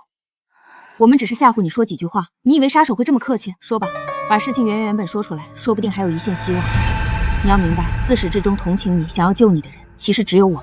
我万万没想到，姚文松连我都要杀，但他是连亲爹都能杀的人，杀我又有什么奇怪？其实我给姚海峰下慢性毒药，才1个月，姚文松就发现了，但他没拆穿我，反而以此要挟和我合作。为什么？姚海峰非常多疑，独揽大权。姚文松虽是嫡长子，多用银子也要被训斥。何况看着姚海峰不停纳妾，对他母亲不闻不问，心中早就忌讳。梁哲民呢？是谁杀的？也是姚文松。梁哲民怀疑姚海峰的死和姚文松有关，就勒索他。正好又有柳胜阳这个你们认为的凶手在，姚文松就一不做二不休，把他杀了。那柳胜阳呢？你要杀姚海峰可以理解，可柳胜阳是你的心上人，你为什么要杀他？青羽走了，他最放不下的、最不舍得的，自然是柳师兄。柳师兄那么爱他，为了他都可以杀人，难道不应该去陪他吗？所以你喜欢的其实不是柳胜阳，而是陆青羽。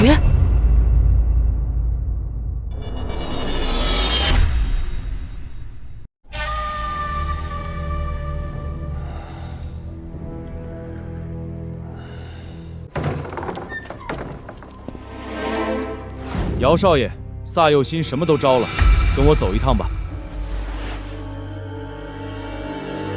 娘，孩儿不孝，不能给您养老送终了。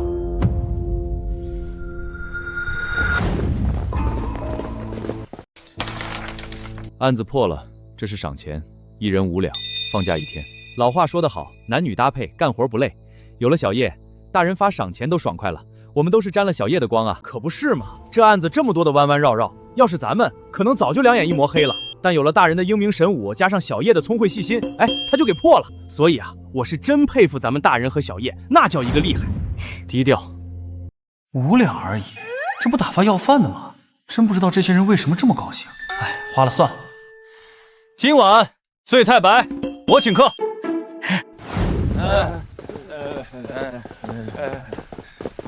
就这酒量，还和我吹牛呢？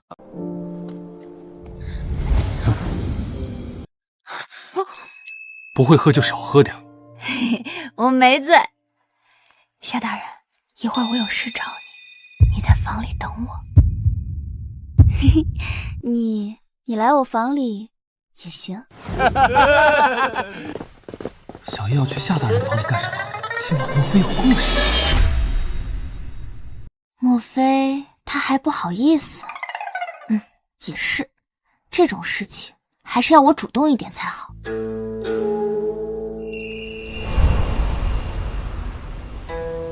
把门开着。为什么？你身上那么重酒味儿，想熏死谁？我换过衣服了，没有味道啊。夏大人，先还你5两银子。你这么晚急着找我，就是为了这个？对啊，不然呢？这种小事以后不必这么着急。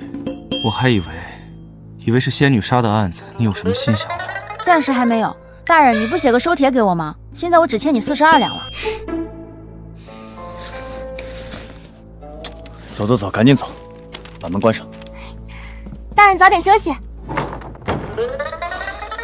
果然是我想多了，好险，幸亏我没有去找他。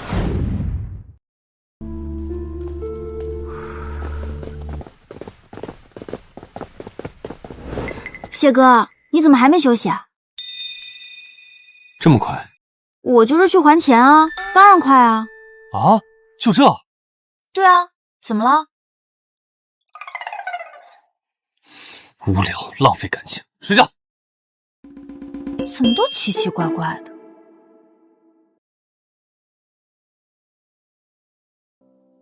谁啊？我。夏大人，有什么事儿吗？给你的。什么东西啊？你的钱都还我了，所以想着，算了，你自己看吧，别多想。我对每一个员工都是很关心的。哦，对了，你准备一下，我们一会儿去南山继续调查如慧师太。什么啊？奇奇怪怪的。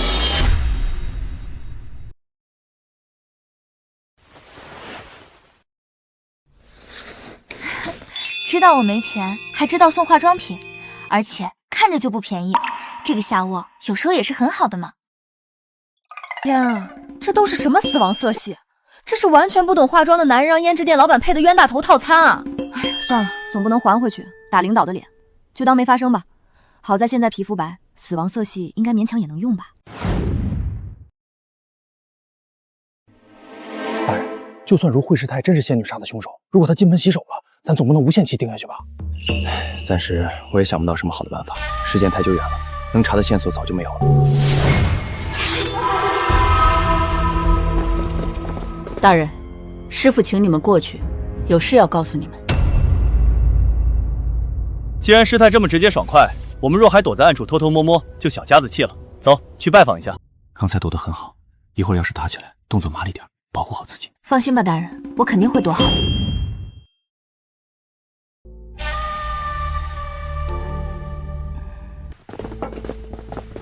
师太有什么话可以直说。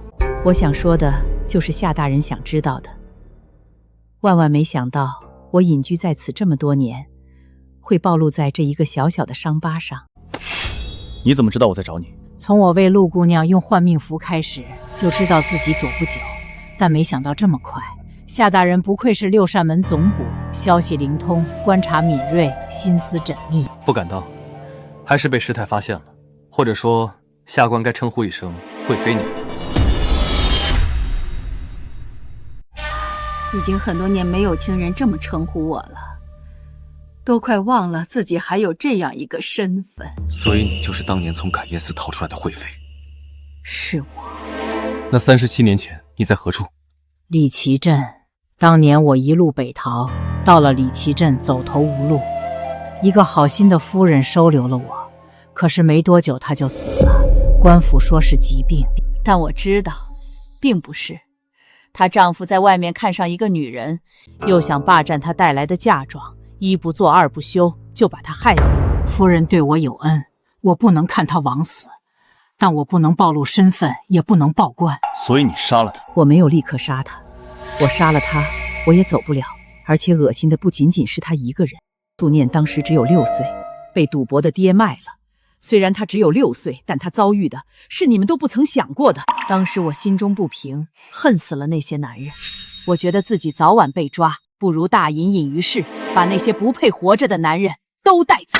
当年你将他们杀死后，卷走财物，如何躲过重重搜查？大人，丑人想扮美不容易，美人想扮丑，只要不怕脏，还不容易吗？不好，快救人！是砒霜，已经没了。不好，他刚才喝的水里有砒霜。夏大人，若是可以，请将我们师徒就葬在这里。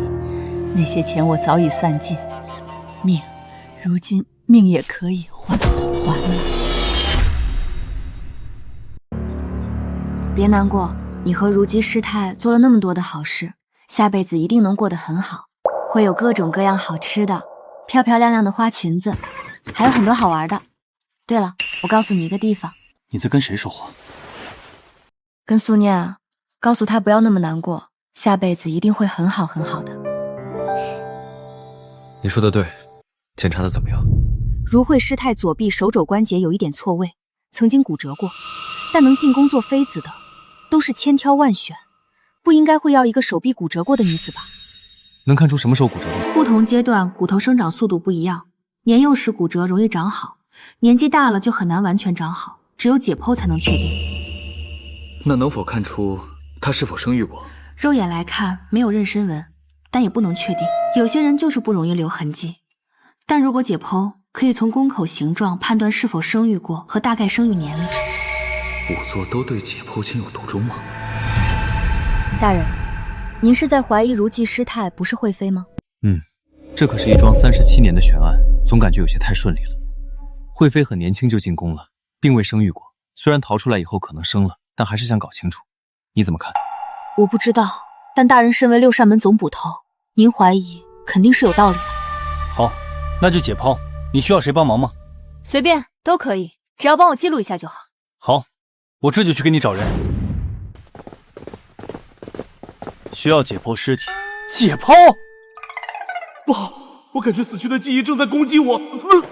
大人，我突然想起来，刚刚老张找我有事，我先去了。大人，老张也找我了，我也去了。师爷，你怕不怕血？怕不怕死人啊？大人是瞧不起我吗？我是学风水的，见过的死人怕是比你还多，怎么会怕尸体？那就太好了，那就你去帮小叶吧。谢哥，你行不行？小叶，哥告诉你，千万不要问男人行不行，这是侮辱，知道吗？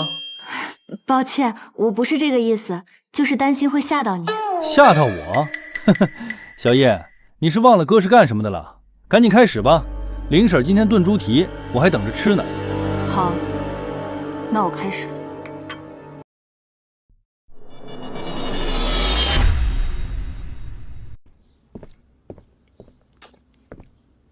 大人，谢哥太不靠谱了，我才刚开始，他就说要去给我倒杯水，结果就再也没有回来。果然，我就猜到了会这样。解剖结果怎么样？大人，你还真猜对了，如慧石怕很可能真不是惠妃，她骨折的时间应该在10几岁的时候，而且她生育过不止1次，从骨盆恢复的情况看，最少有40年了。一个骨折还生育过的人，怎么可能被选进宫？果然如此，但他为什么宁愿自杀，也要误导我们呢？我猜，他们一定认识，还有非常密切的关系，并不是所有人都愿意为另一个人去死的。有道理。大人，现在如慧师太死了，最后的线索也断了，咱们该怎么继续往下查？一，彻查静心庵，如慧师太和这件事情有千丝万缕的联系，未必就不会留下线索。二，当时李习镇受害者送了许多珠宝，可以走访一下银楼和当铺，问问是否曾经见过。三，再去常和静心庵来往的南山村民家中，仔细问一问情况，看看是否有人见过静心烟，有什么奇怪的访客。大人英明，这么快就想到了对策，不愧年纪轻轻就成了6扇门总捕骤，佩服佩服。低调。咦，对了，今天怎么都没人来吃饭呢？不用等他们了，估计今天是都没什么胃口了。为什么？大人，重大发现！王哥，先喝口水。谢谢小叶。大人，我们在南山附近做了全面调查，如慧师太口碑不是一般的好，但她30几年没有收入，却不停救济村民，钱从何来？我们就顺着这一点，着重搜了一下静心庵，没想到竟然在静心庵旁挖出了成堆的碎银子和铜钱。为什么是碎银子和铜钱？因为方便携带，如慧师太不常出去。如果是银票和元宝，很难花出去。有道理，这些钱应该都是当年仙女庵那些财宝换的，而且一次肯定不会兑换太多，不然凭借如桂师太和素念2个人根本拿不动。所以这些年肯定在陆续出手，甚至最近也可能出手过。若是这样，顺着这条线就肯定能找到线索。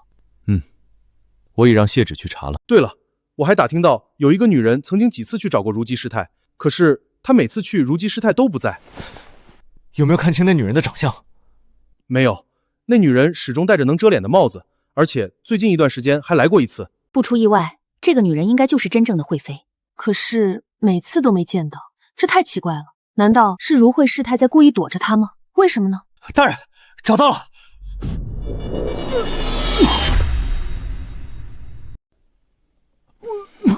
谢哥，你即便讨厌我，也不用表现得这么夸张吧？不是，我不是这个意思，我就是看到你就想起昨天。过2天就好了，对不住。谢芷，找到什么了？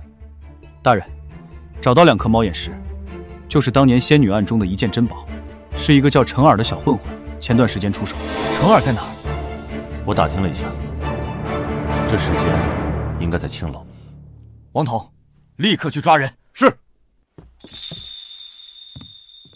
你去干什么？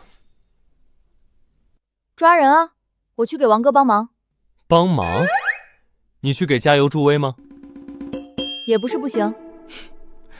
你是想去见识青楼吧？你脸上跃跃欲试的表情出卖了你。别想了，那地方真的不适合姑娘去。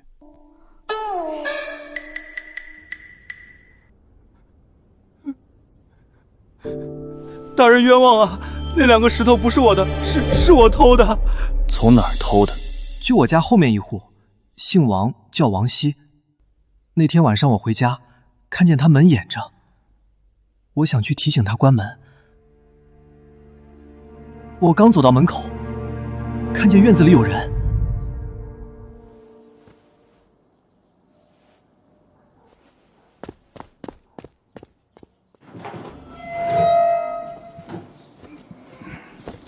我等他们走了，做了点手脚翻进去，往包裹里摸了一把，摸到一对耳坠。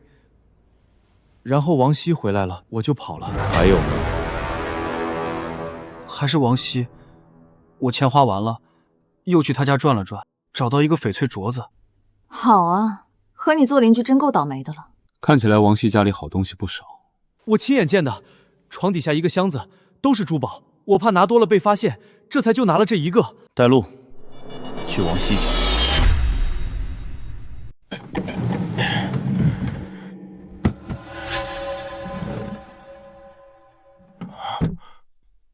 大人，看来王熙已经跑了。应该是知道了如熙师太的死讯，所以提前跑路了。怎么办？王熙肯定常年在京城周边帮如熙师太出货，重点查王熙常去的地方的银楼和当铺。我们分头追。大人，这都8家了，我能问问，咱们这么黑白不休的找，有加班费吗？有，朝廷不发，我补给你。行了，清泉镇还有最后一家当铺了。如果还没有王熙的消息，我们就回去了。大人英明。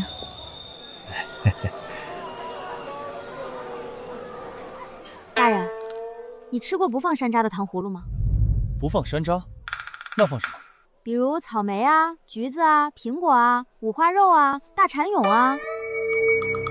此人叫王熙，牵扯连环杀人案，你可认识？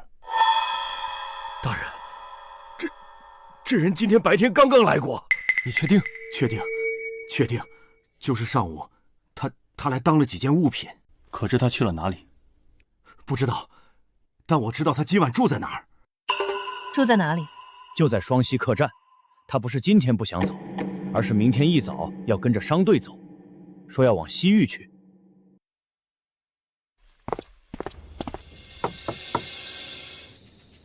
大人，就是这间了。他们3人进去很久了，一直没有出来。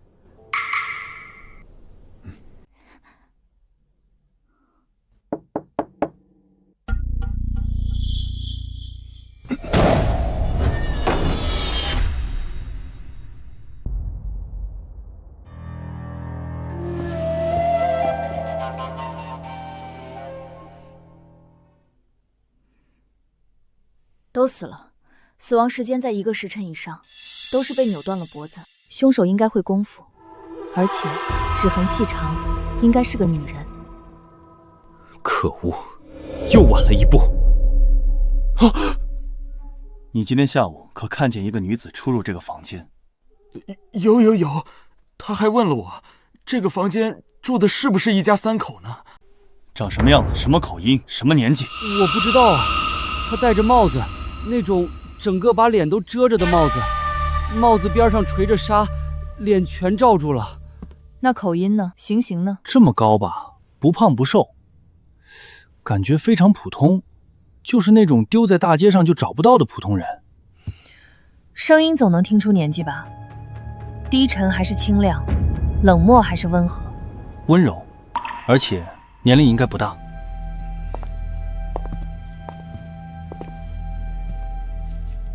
房间打扫很干净，窗外也没树，这叶子很可能是凶手带来的。唉，王熙死了，线索又断了。即便这叶子真的是凶手带来的，但想通过一片树叶查出线索太难了。大人，那树叶有线索，我们找了京城所有花匠打听，京城里并没有这种树，这种树只有南山才有。这么说的话，一切就解释得通了。凶手肯定是刚好去找如慧师太，恰好听到如溪师太出事了，所以才迫不及待地赶回去杀人灭口。南山附近并没有卖马的，想进京除了步行就是要坐马车。当时凶手肯定很着急，所以肯定会选择马车。所以只要去调查那几日南山附近谁驾车来过京城，或许就能再次找到线索。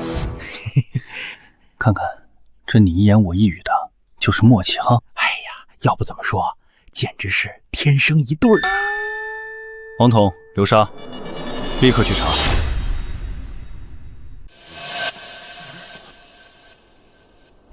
大人，这也太巧了吧！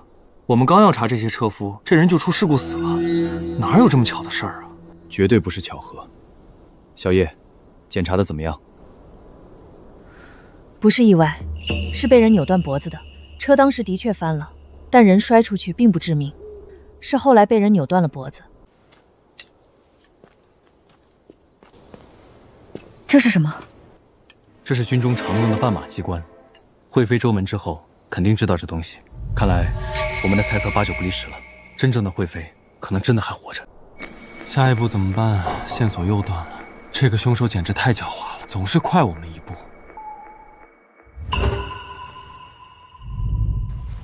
最近用了夏贝送的护肤品，皮肤竟然好了点，这才像个28年华的小姑娘呢。大人，想了这么久，有什么头绪了吗？没有。天大的案子，要不明天再说吧，咱们俩先睡吧。什么叫咱们先睡？咱们是能一起睡的吗？我的意思是你也先睡，我也先睡，咱们不在一个地方睡。行了，我知道了，你去睡吧。别刷了，赶紧跟我出去一趟。大人，你有线索了？我昨夜想了一夜，虽然车夫被灭口了，但他去清泉镇杀人，肯定要在京城换马。京城卖马的人有限，可以从这里下手。大人不愧是大人，我怎么就没想到？行了，别拍马屁了，赶紧的，这回不能再被凶手抢先了。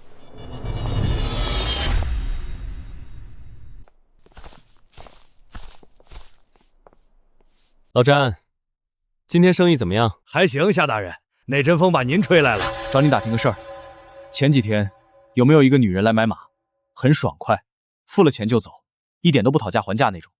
有啊。那还记不记得她长什么样？当然，这才2天，我记性再差也不至于记不住。她没戴帽子。戴了呀，姑娘怎么知道的？我猜的。那你是怎么看见她的脸的？你有所不知，老三卖马讲究缘分，不光有钱，还得马喜欢你，必须脸对脸让马看一眼，你看上马，马也看上你，才能卖。还真是个好习惯。可是，那人为什么冒险摘下帽子呢？这个简单，这里距离王熙家最近，他发现王熙不见了以后，肯定很着急，为了赶时间，这才来了最近的马市，冒险摘下了帽子。有道理。可是他为什么没对老詹下杀手呢？这里是闹市，不是那么好动手的。当然，也可能是还没来得及吧。老张，走，跟我去6扇门，把看见的人画起来。要是人没错，你就立大功了。你们有没有觉得这个女人有些眼熟？是很眼熟，可是在哪儿见过呢？我想起来了，那天我们去王熙家找王熙时就见过她。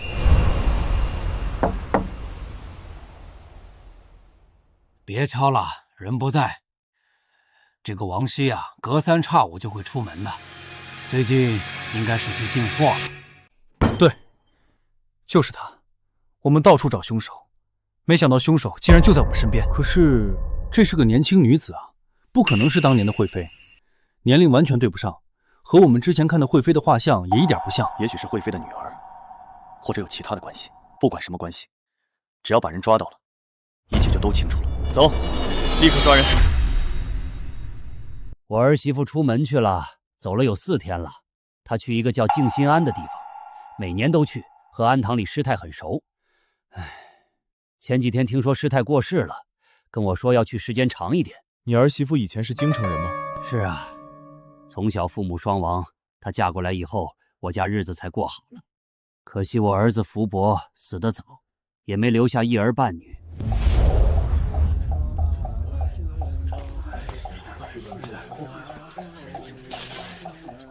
哇塞，要饭原来这么赚钱的吗？夏夜误我。怎么，后悔加入六扇门没有去要饭了？这家伙真会读心术吗？怎么可能？跟着大人，那做的可是匡扶正义的有意义的大事儿，岂能是钱才能衡量的？那个大人，这是我自己要的，能留着吗？留着。大人英明。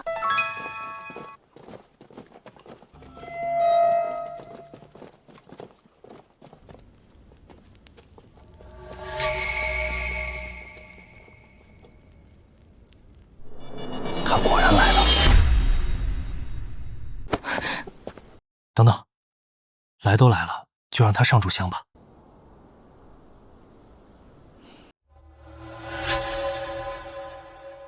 束手就擒吧，你跑不掉了。我们也不想在如慧师太灵前做扰她清静的事，所以才由得你烧完香再动手。你们是六扇门的人，这是你们设的局，不然怎么能引你出来呢？真是没想到，你们连死人都要利用。不，你想到了，但因为这是如慧师太的告别，所以你必须来。你说的对，其实从师太死的那天，我就想到了今天，37年了，你们没放弃那桩案子，如慧师太也没有原谅自己。带走。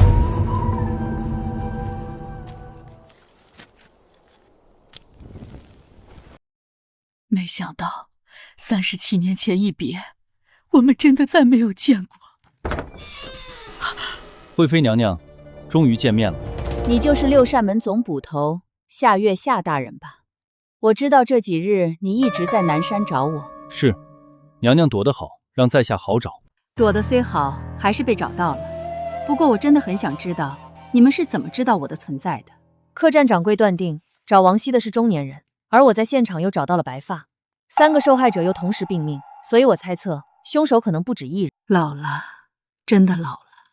我有很多疑问，希望娘娘能给我解开。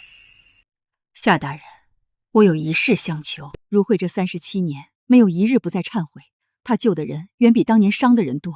希望大人能念在南山村民的哀念之心，留下她身后的安静吧。这个我现在不能答应你，但我会如实禀告，也会将如慧师事这些年的所作所为如实上报。大人，怎么说？什么怎么说？惠妃啊，人是我们抓的，就算送到了宫内，不在六扇门审，怎么判的也该告诉我们吧。李基镇仙女杀死了那么多人，前几天王熙一家3口，还有车夫，都是惠妃所害，你说怎么判？死罪难逃。真的都是惠妃干的？那如慧师太呢？素念呢？还有福彩云，他们跟惠妃都是什么关系？想知道？请我吃顿饭吧。昨天你要了不少钱吧？按理要上交，要是请我吃饭，我就睁只眼闭只眼算了。吃什么都可以。都行。老板，2碗阳春面，再来一个茶叶蛋。蛋给谁的？当然是给大人的。你不吃？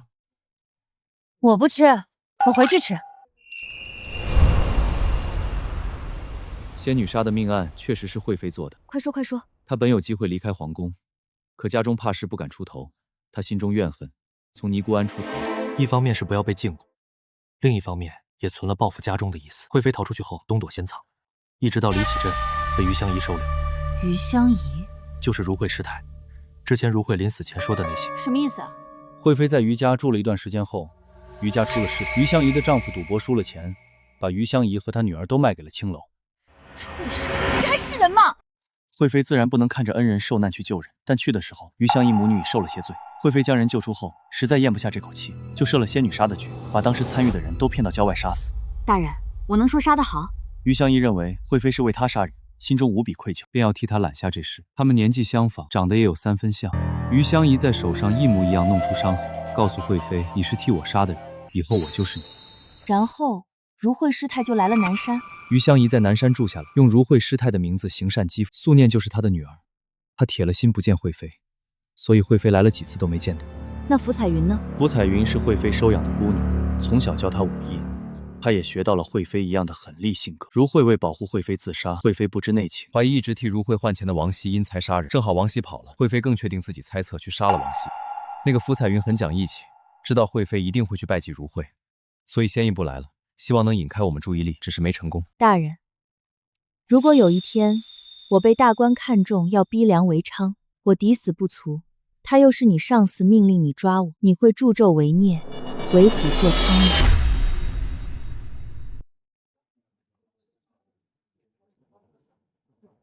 是什么给了你自信？今天抹的桃粉色腮红吗？你就说嘛，我特别好奇。放心吧，要是我的上司真有吓成那样的一天，我一定带你去浪迹天涯。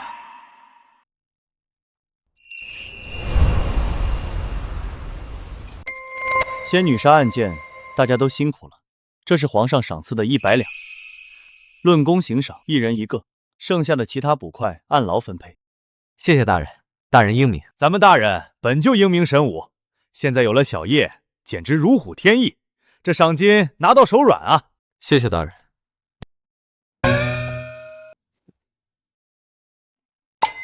10两银子的收据，没错吧？没错是没错，可我本来还想抱着小元宝睡一觉再还呢。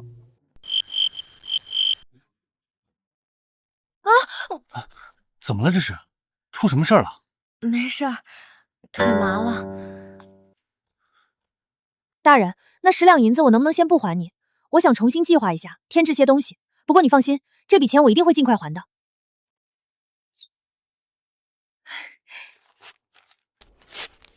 谢谢大人。大人，你早上练功啊？我能看看吗？看看，我是卖艺的吗？我不会给钱的，不给钱就不算买。好，漂亮！大人太帅了，翻一个，再翻一个。大人，你的剑舞的太好了，累了吧？看你流了那么多汗，快擦擦。谢谢你夸我，夸得很好，以后不要再夸了。虽然刚才在舞剑，但总觉得是在耍猴。我自己就是那只猴，以后练剑一定要把叶彩棠赶出去，太分心了。大人，不好了，又有命案了！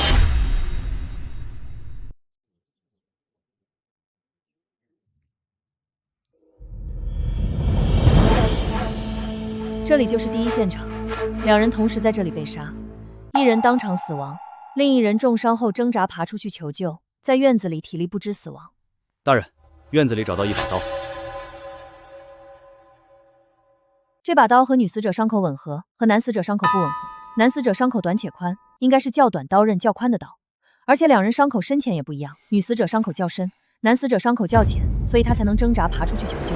所以说有2个凶手。但奇怪的是，现场到处都是血，却只有1个逃离的血脚印。可惜脚印到墙边就没有了。我们问过了，夫妻俩摆小摊子的，男的叫张书月，女的叫岳嫦娥，结婚好几年没孩子，最近也没见过什么亲戚朋友上门。那就先查他们是否有什么仇家，或者最近有没有和什么人争吵。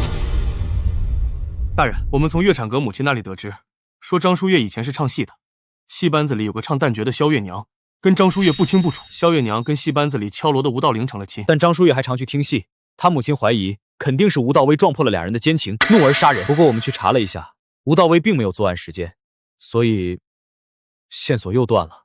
知道了，继续查吧。这才多久啊，就遇见了这么多的命案，再死下去，观众们是不是就要叫我女柯南了？哎，睡觉。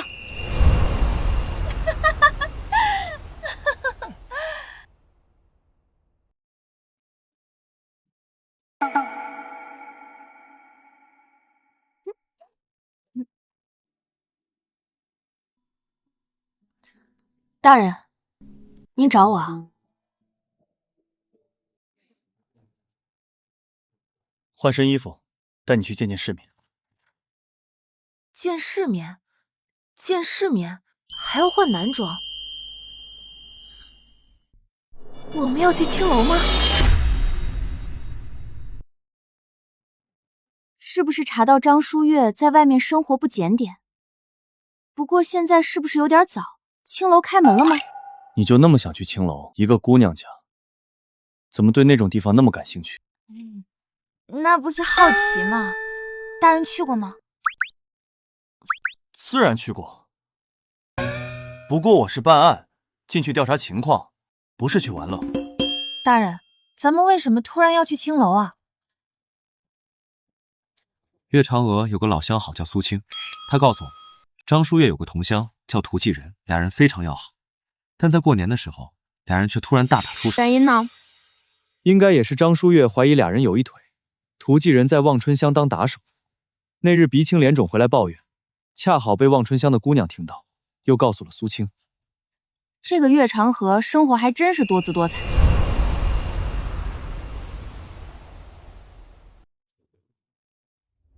那天，图哥照例来开工，眼睛上青了一块，我就拿了点药给他，顺便问了2句。他提起来很晦气的样子，说过年在张家过年，多喝了2杯。姓张的非说他对他媳妇动手动脚，2个人就打了起来。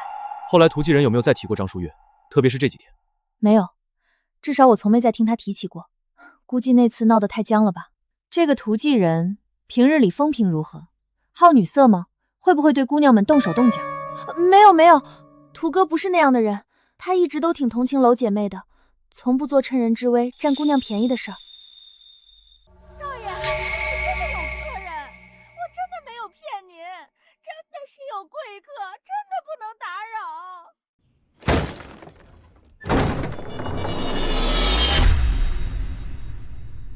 我倒要看看冰玉陪的是什么大人物。夏大人，你怎么会在这里？冰玉陪的人竟然是夏大人。我有公务在身，要问冰玉姑娘一些事情。楚公子若是找她，要稍等片刻。是，不打扰夏大人办案。楚公子，请。夏大人，这位姑娘不是这位公子，是你的人吗？这是六扇门我手下的仵作。请问小兄弟怎么称呼？在下叶彩棠。叶彩棠。我是楚时轩。哦，楚公子认识小叶？啊，不认识。我突然想起来有点事情，我先走了，不打扰夏大人办案。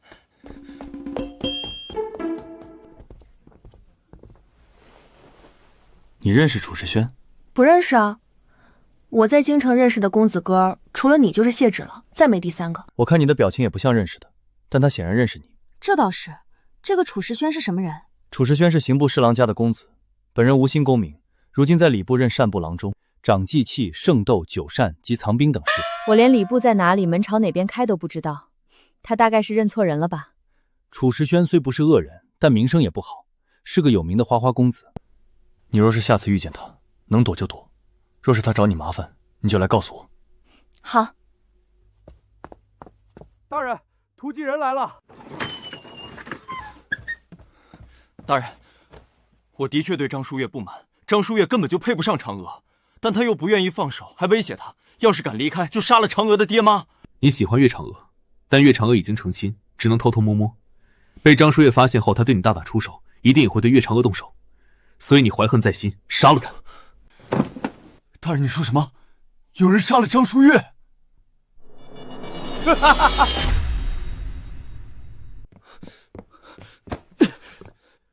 干什么去？我去找嫦娥。张书月死了，嫦娥就自由了。我去找她，我要娶她。好一个纯爱战士！不用去了，岳嫦娥和张书月一起被害了。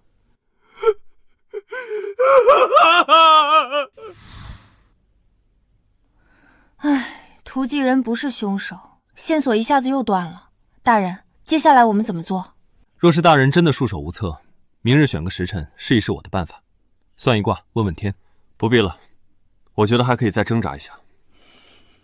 好香啊！今天林婶做什么好吃的了？这么香。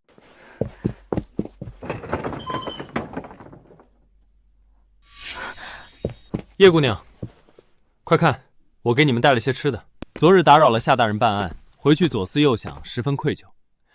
可夏大人是有名的清廉，知道必不会收什么礼物，就买了些点心，和大家一起吃个早饭，也算聊表心意。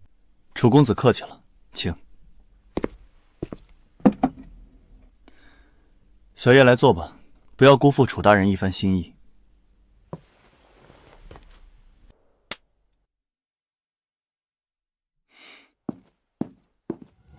小叶，这楚公子是来找你的？没有，不是，我不知道。小叶，今天早上报上来一件奇怪的事情，你跟我去处理一下吧。现在最紧要的难道不是张书月的案子吗？还有什么奇怪的事？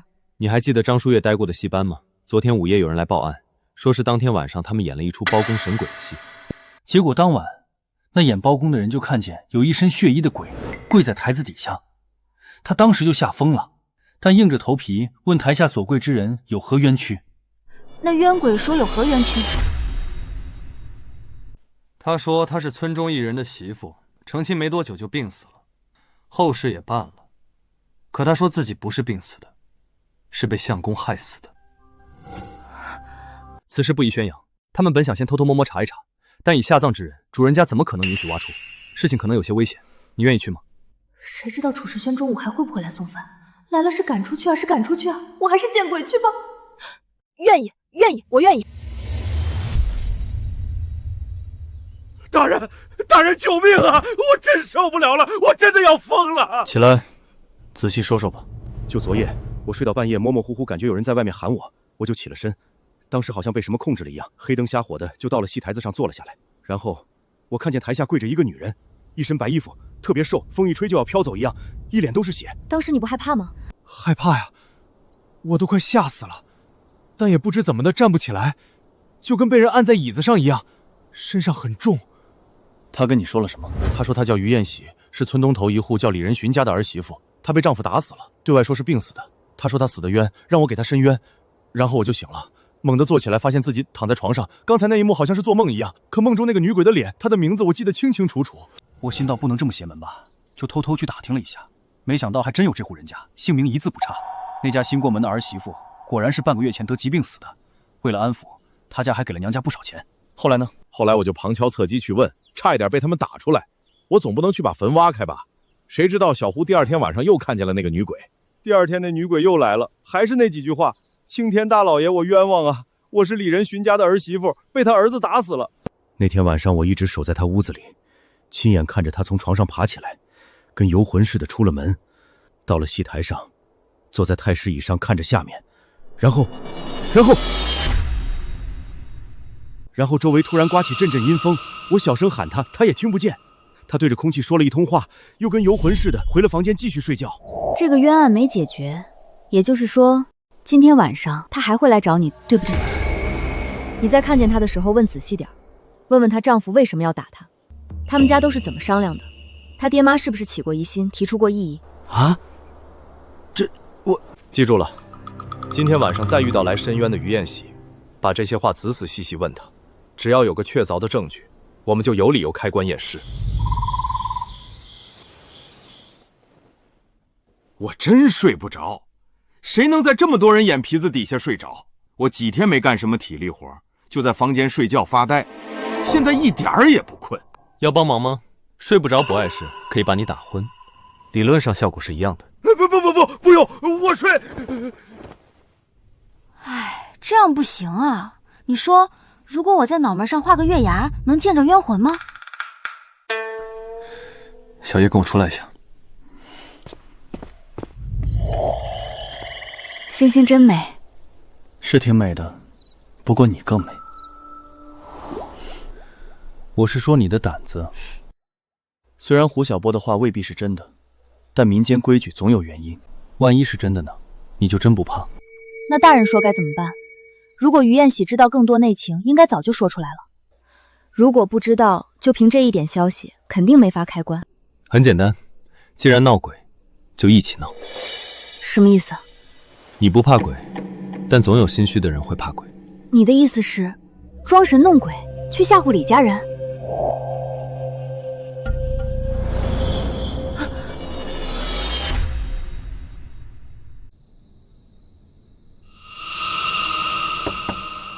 是我，快开门！大人，您这是见鬼了？大人，这不合适吧？什么都别说，什么都别做，听我的。哦。夏大人，夏大人，您在吗？哎，这么晚了，什么事情？夏大人不是睡的隔壁这一间？你是什么人？我睡在哪里与你何干？我们是骁勇将军手下先锋楚雄，路过李家村，看见有鬼怪作祟，又得知夏大人在此，生怕鬼怪伤人，特来保护夏大人的安危。我虽没带什么人手，但自问平日行事堂堂正正，何惧作乱鬼怪？楚将军要保护我，大可不必了。夏大人这是带着女眷同行吗？今夜不宁，不知女眷可需我等保护？不必了，我若连自己的人都护不住，还有脸做六扇门总捕头吗？ 夏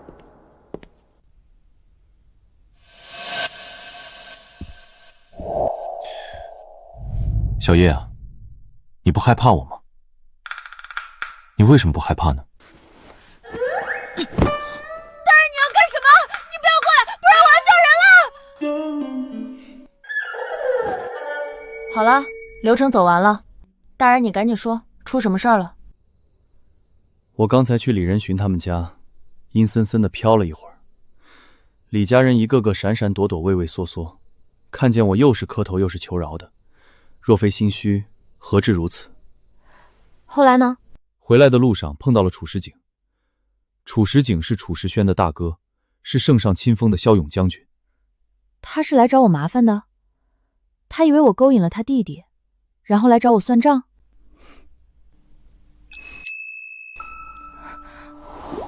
不，他是来替弟弟楚时轩找你提亲的。什么？